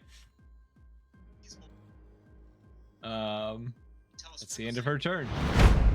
Now Patchwork's turn.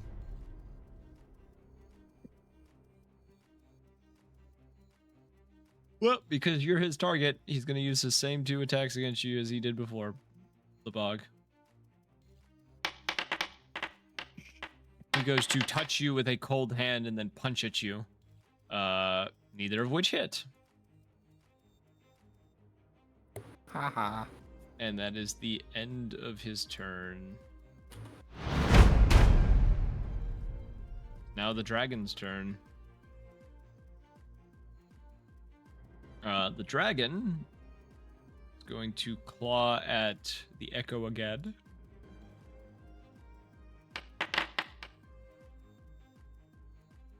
It is going to miss the echo. I'm trying to remember exactly what the echo's AC is whenever you summon the... No, it's going to miss the echo. It strikes at the echo, completely missing it. Getting frustrated and doing a second claw attack against it. Which it will hit. You watch as the echo once again disappears.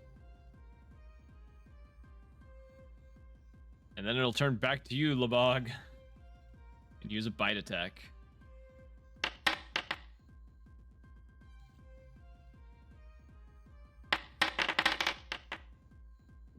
It will hit you.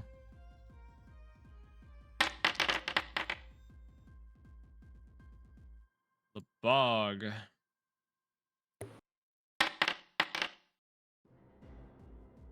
Subtract 11 from that. Damn. Didn't mean to just hit the straight number. God damn it. There. All right. That's the end of the dragon's turn. It's now Galleon's turn. Oh, yeah. I almost fucking forgot. I need Galleon's Guardian of Faith again. The dragon has to roll 3 dex saves. Takes a whopping 60 points of radiant damage. It is not doing too hot.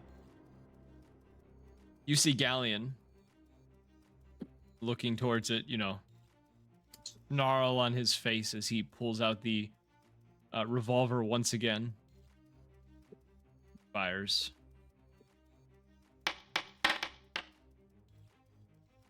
I don't know why he's shooting Labog. First shot misses. He's going to fire a second shot. Second shot also misses. He can't seem to hit.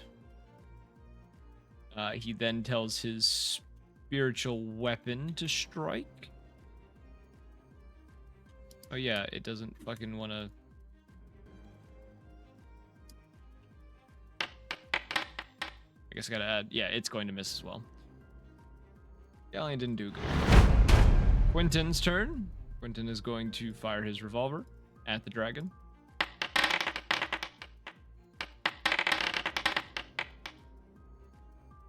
Neither shot could penetrate the dragon's hide. Goes to reload his revolver. Keto once again.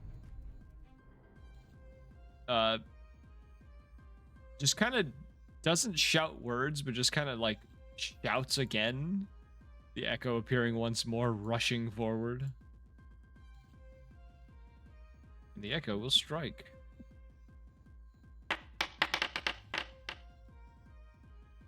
The echo is going to miss the dragon. It's gone. Actually, the echo will take an action surge and will strike again.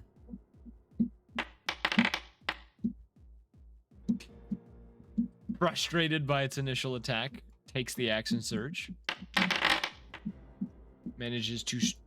You watch as it drives its rapier into the chest of this dragon.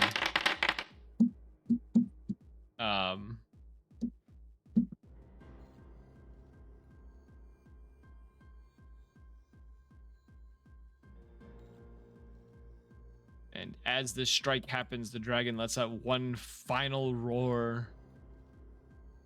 We're collapsing dead on the ground. In response, let's fucking go.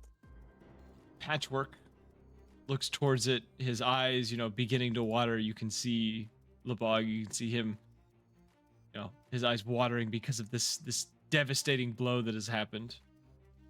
He's gonna look towards you and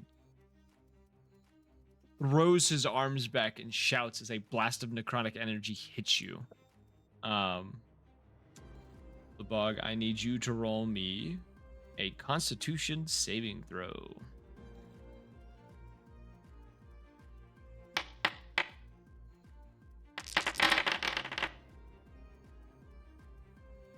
You do not pass. Bog, you take 47 points of damage and are unconscious. Yep. I'm looking for the unconscious button. That's stunned. That's prone, unconscious. Let me check what else this does. Does it push you backwards? No. Yeah, you all watch as Patches screams in rage as this black, wave of energy shoots over Lebog and knocks him unconscious.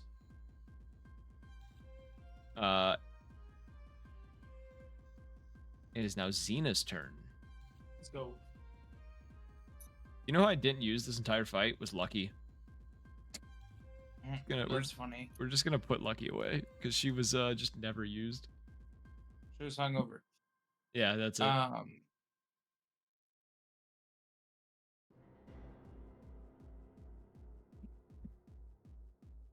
Well, first,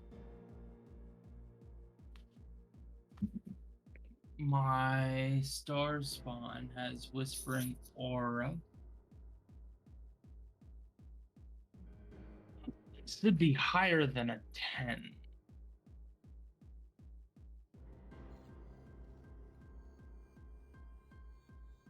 Wisdom saving throw against my spell save DC. Which my spell save DC.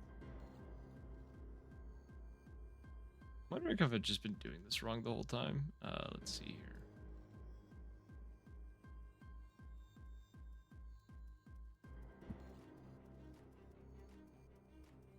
Yeah, you have to summon it through the spell, not through my thing. So yeah, the new one has appeared. That has the right stuff. That makes sense.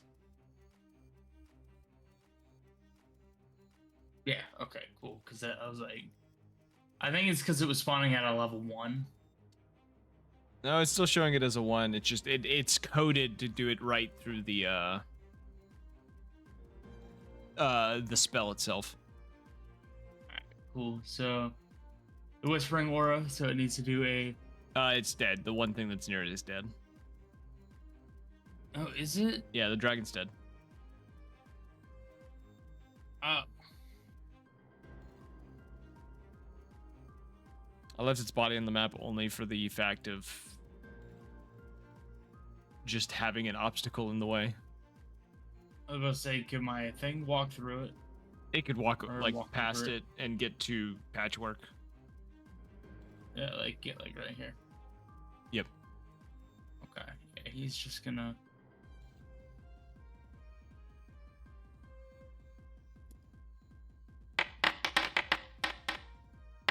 Jesus Christ! Of course, now I start swinging. Both of those will hit.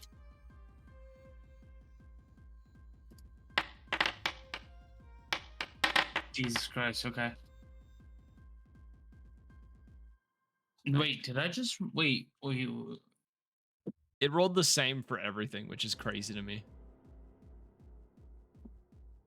Yeah. It's RNG. It's just how it runs sometimes.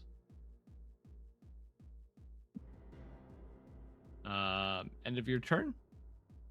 Technically, would I be able to still cast like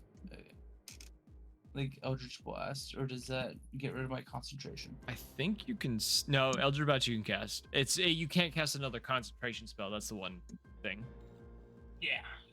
What's the range on this? 120 feet? Yeah, I can hit Patches from here.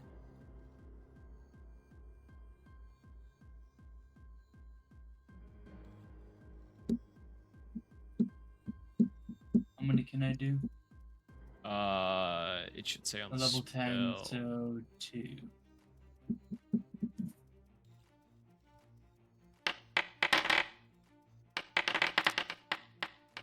$11 and 17. The second hits, the first misses. 8 damage. Okay. So 8. So 24 damage. Yep. You fire the shot at Patches, hitting him over and over again. He roars in anger once more. It's now Rhea's turn. Still on the back of the Kraken. I'm gonna position myself so I can throw a dagger at one of its eyes. Sure. Roll me an attack roll. Okay. And then I have what's it called? Queued up. So I'm going to roll precision attack. So I'll use one of my superiority die. Okay. And forget how much is the superiority die worth? I want to say it's a D8 At for this you. level? But let me Okay, it's like double check. It should be a D8.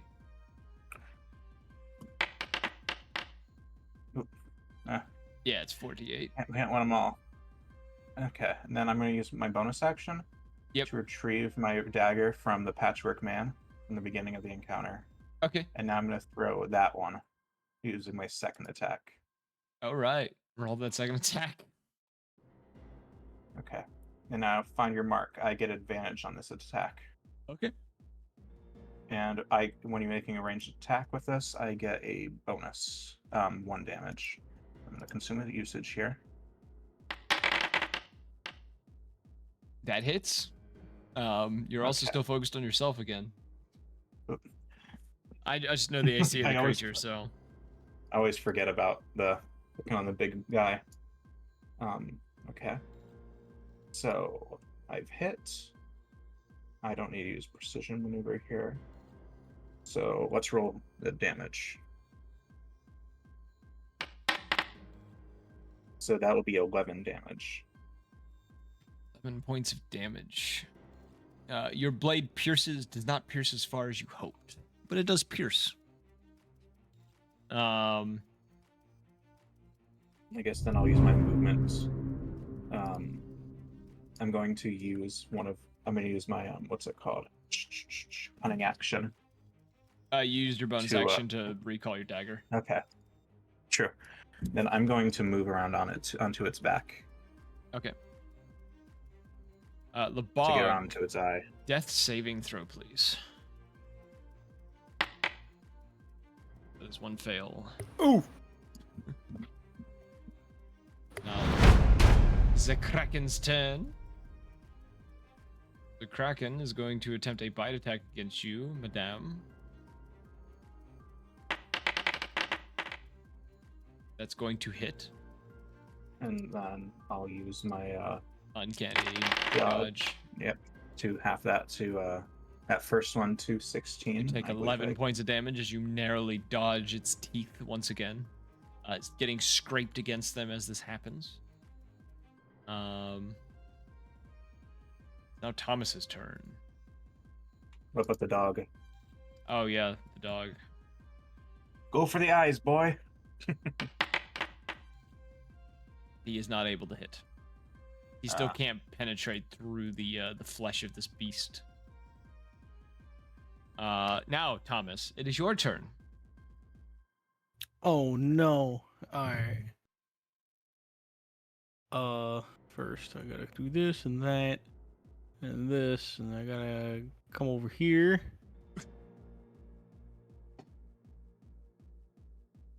I'm climbing up on the patchwork dragon. And I'm do surprise bitch a chew. I'm gonna make the body disappear because it's like just away now. And I'm doing what damage should I do? Let's do acid.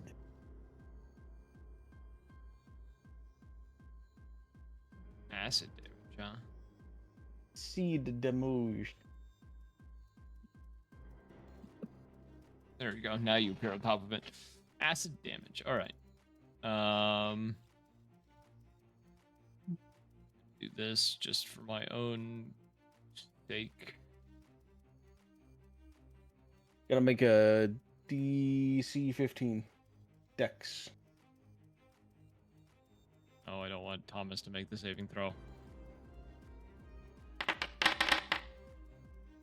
He passes. Unbelievable. 15 damage. I want a refund. That's the full damage, is 15. Yep. So he takes Whomping 7 points of damage. Well, that was my main action, so yeah. I'm just kind of here now. I'm just existing, you know, doing my thing. Now Remus's turn. What do I want? Jarvis Remus solo ult is healer. Yeah. Clearly, he doesn't own an air fryer. Oh my god.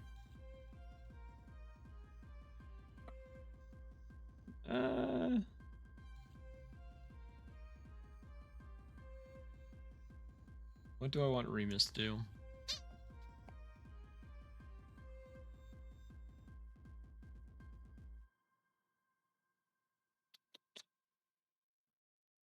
We're gonna go with a simple Ray of Frost.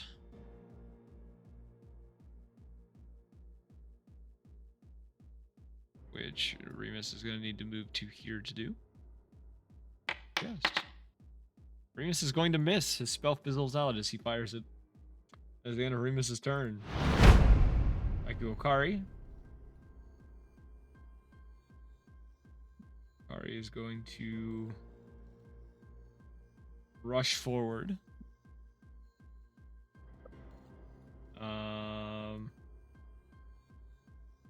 He's gonna stab at Patches.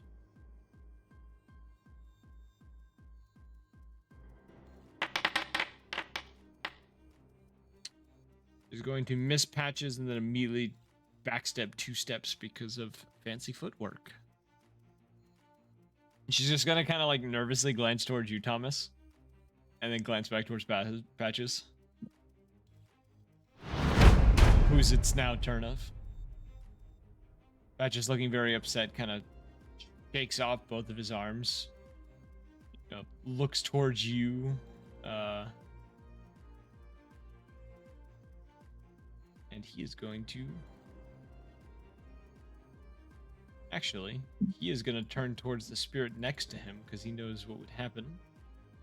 He lets it stick around and he's going to attempt 2 attacks against it.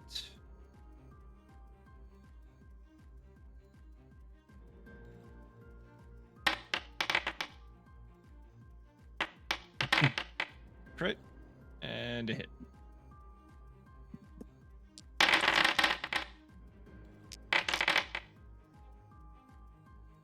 He places a hand upon the aberrant spirit, and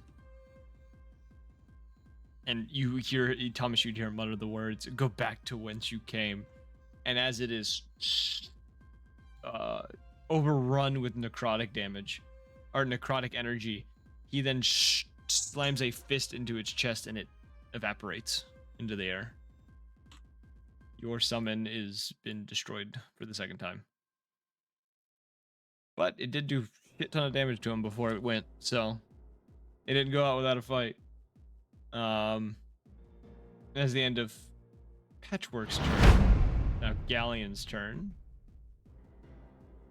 I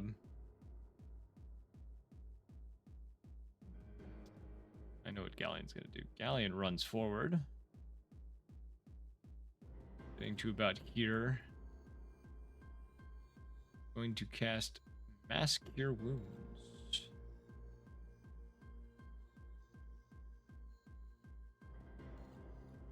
Go there. He needs to be right there. So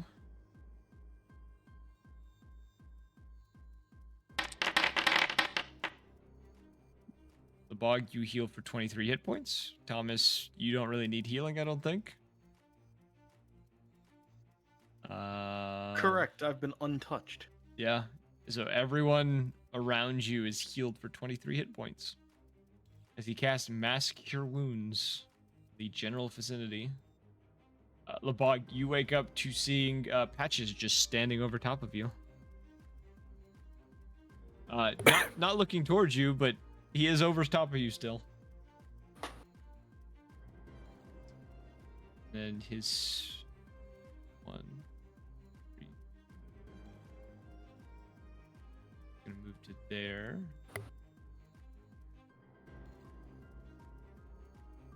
And that is the end of Galleon's turn. Quentin is going to fire 2 shots at Patchwork.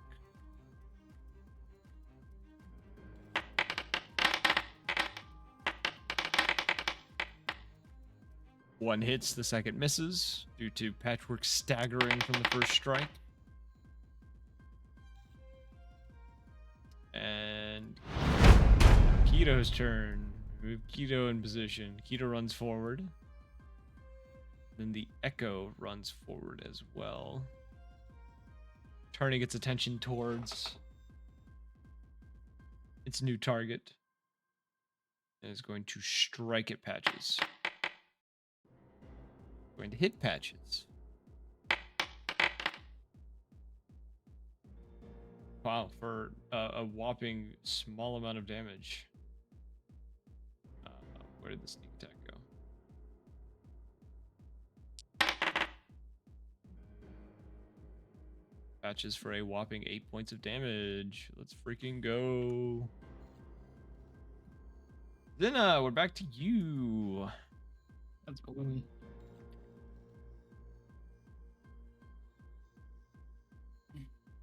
Patches is looking worse for wear, to say the least. So he needs some patches. Well, I'm out of spells, so Eldritch Blast. Eldritch Blast. 12 and 16. 16 hits. 12 does not. So Eldritch roll damage with the Blast. second 6 shot. damage. Take 6 points of damage. And then that's my turn. Rhea, we are back to you fighting the Kraken on your own. I'm going to scale onto its head. Yep. As I hold on to it, I want to take the hammer out of my blacksmith tools, Mm-hmm. and I want to drive the dagger I have in its eye in like a pinion, like when you're mountain climbing. Oh. So I can get deeper penetration with it to kind of clear the way for my rapier. I would just like to say that I discovered a thing. Ooh. What did you discover? Not only does my armor not give me the extra +1 as described in the description, but neither does my ring of protection. It's a placebo. Damn it. It's And the ring of protection protects It you was from something fucking else. obvious. It was so obvious. gave you false items. You never knew. Okay. The armor is just, it's a placebo. The ring is a cock ring, so you don't have kids. Damn. So I have it on the wrong finger. Okay. Oh, it all Wrong makes digit. sense. That's why your armor's not working. Oh, 14, fuck. 16, 17. It reminds me of like I a book believe I they're read not working. that used like the word member for like somebody's finger, and people joked that it meant cock instead. Cock and ball torture. There's a book from the 70s. It was a different time. It was a book from the 70s. It was a different time. All right, I'm going to do this. Because you're supposed to have an 18, which really hasn't affected the fight too much, but, I mean, I believe that the reason they're not working is because they require attunement. The ring of protection? it does require yeah. attunement, and I'm pretty... It doesn't even give me the option to attune. Oh, there it goes.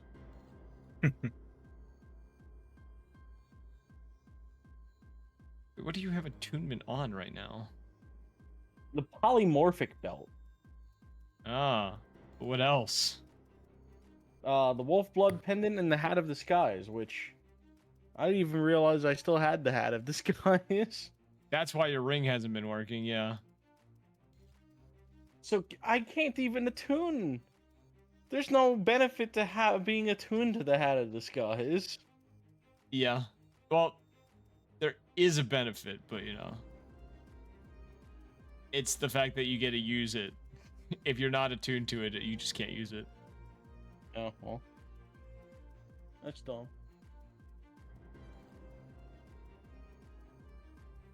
So yeah, it was correct of you having 17 armor. What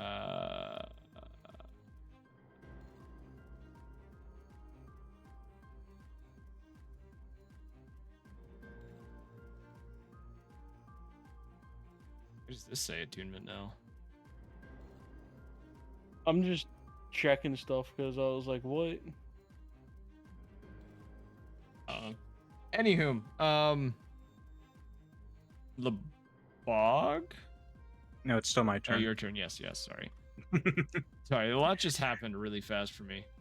Yes. So I want to use my blacksmith hammer to drive the dagger further into its eye. Roll an attack Okay. roll. Okay, just like a general d20. I'll say you use your dex, so like as if you were using a dagger. Okay, I'll just do an ability check or whatever.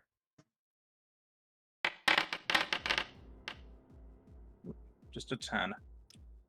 You go to do this, it shifts and you miss, kind of the hammer bouncing off its rubbery hide. I'll use a one of my, what's it called? Precision to add that on. Roll a d8.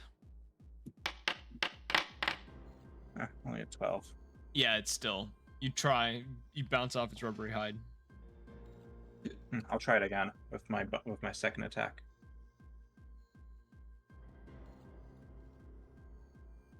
Oh, don't do dexterity ability check because it's a lot lower.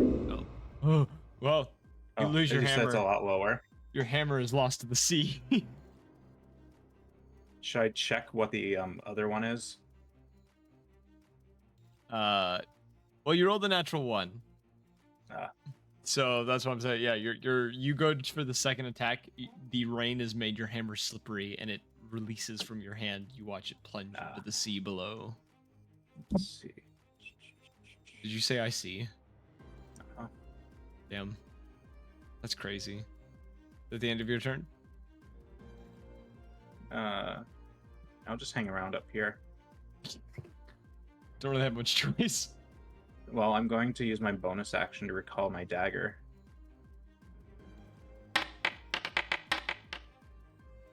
He can still not bite through the hide of this thing. Lebog, we are back to you. So we're keeping it distracted. I might have to head out in a little bit because I have an order I need to pick up down the We street. are getting close to the end of this. The boo. Am I still hastened? Yeah, you are still hastened. Right. Just because you're knocked unconscious doesn't mean the spell ends. You were just Well, I don't know you how were that works. you were sped up dying. Hasten the dying. Alright. So I assume using half I'm your gonna movement to stand get up. Yep. You aren't grappled anymore, I will say that. So yeah. Punch that guy in the face. I'm gonna re-summon my 2 arms. Alright, 2 arms appear. Hey, buddy. I didn't hear no bell. I'm gonna activate Arcane Conduit, Damn. and then I'm gonna punch him twice. Alright.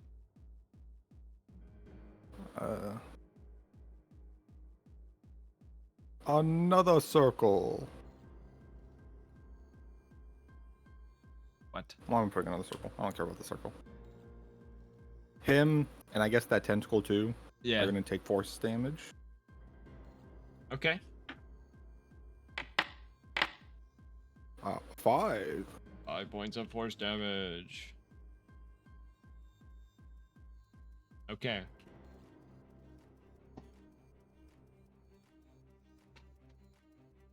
That was 1 action. You have 1 action left. Yes. Action is gonna be punching. I'm going to punch this fucker. I don't think you're going to be No. punching today. No. No, you missed everything. He's gonna punch back. When the villain punches back.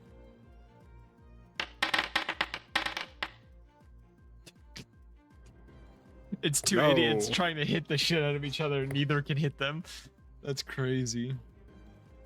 All right. at the end of your turn. Yeah. Now the Kraken's turn. Who once again is going to try to bite at Rhea. Will succeed. Rhea, are you using Uncanny Dodge? Yeah. You take 15 points of damage as it bites you. Thomas, back to you. Oh no. What the fuck am I gonna do? Unless turn into a lycanthrope. Oh, yeah. You transform. You all watch as Thomas just, and it is a bonus action to transform. I think I put in the thing. Let me double check that. I think lycanthropy we've always done bonus action to transform. Yeah, you all watch as Thomas essentially just becomes a werewolf on the spot. Your AC increases to 17 for the time being. You like to make your attack? I would like to step up to the boy here, yeah. I'd like to step up to the plate and beat his ass. Get that motherfucker. So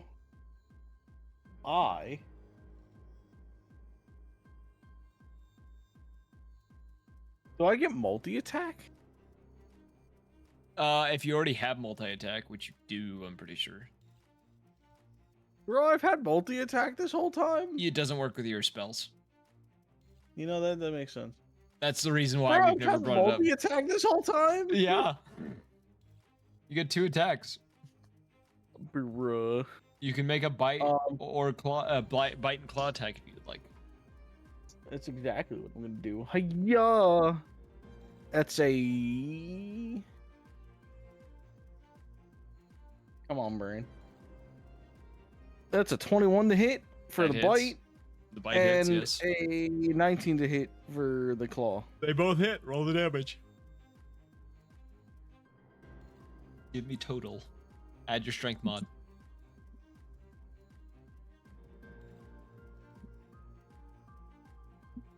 Damn, okay. 8, 9, 10, 11, 12 for the bite. And 8 for the claw.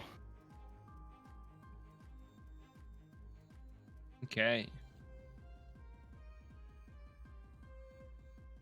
As you do this, you see Patches kind of looking around, eyes kind of almost in like a daze as he's almost in disbelief and goes, "No, it shouldn't be turning out this way. I'm supposed to win this fight," and he's going to strike at you. As he mumbles, I'm like, nobody expects the wizard to turn into a werewolf. He misses his attack on you. The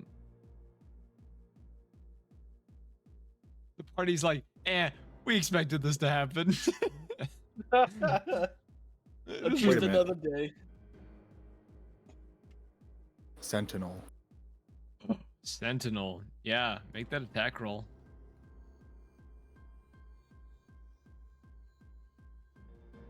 Oh, where'd my thing go? Yes. Why did I get moved again? Why? I don't know. I'm here. There you go, Thomas. Oh, okay. Rawr. That misses Lebog as you punch at him. You don't say. I can't help but imagine this is the fucking puppet guy getting jumped in fucking Jujutsu Kaisen. That's 100%. That's what I wanted out of this. Where do you think I got the character from? Yeah, no. I needed big bads. That show's a great one for big bads. True. Oh, Damn, wow. natural 20! Remus came to play finally with his Ray of Frost. He fires it. You watch as it flies right over your shoulder, hits Patches square in the chest, ice forming on his chest, kind of slowing his body down. You hear him let out like an exhale, just like a pained exhale, just like a as he's like attempting to fight against this. He's gonna try to punch the bog again. So what happens when someone gets angry? They just start swinging punches at people. Is it gonna work out? No. Kiri's turn. Where the fuck did she go? There she is. She going to pick up a dagger out of her pocket. She is going to throw it. Not at Lebog. Put it at the right person. She's going to throw it at Patches. It's going to hit Patches. Need to add her sneak attack because she is a roguish individual. Roguishly beautiful, you know? Roguishly handsome or handsomely roguish? Yes. As she throws this dagger, it sticks into the forehead of Patches, who lets out a gasp. And as he pretty much at a like 90-degree angle, barely standing up, staring into the sky, you see his head splitting open as he's just said, "No. He promised this wouldn't happen." And as he collapses and his body begins to start essentially flaking off and turning into like dust that floats off into the air, the Kraken roars in anger. The whole ship shakes. Rhea, you feel the beast underneath you getting larger as it enters a state of rage. The ship lifting up into the air off the water. Oh, it's getting bigger. You feel all of you, without being able to even respond, feel the ship disappear from underneath you as it's split in two. All of you begin a fall into the ocean. The moment you hit the water, kind of your body's almost giving up on themselves, finding yourselves unable to move as you are slowly sinking. You all hear a voice in your head. Almost a divine voice of sorts that says, "Death at sea would be too good for you. I have different plans for you lot." And that's where we'll end tonight's session. Who knew getting on the Kraken was the safest place to be? That is a wild thing that was where you fought the entire time. I did not expect that. But that's the end of the session. So we hope you guys enjoyed. If you did, join the Discord or follow the Twitch so you know when we go live. And if you want to catch up on previous episodes, go check out the YouTube page. And you can find all campaigns we've ever done, whether in the making, completed, or discontinued. And as always, we hope to see you all in the next one. Bye-bye.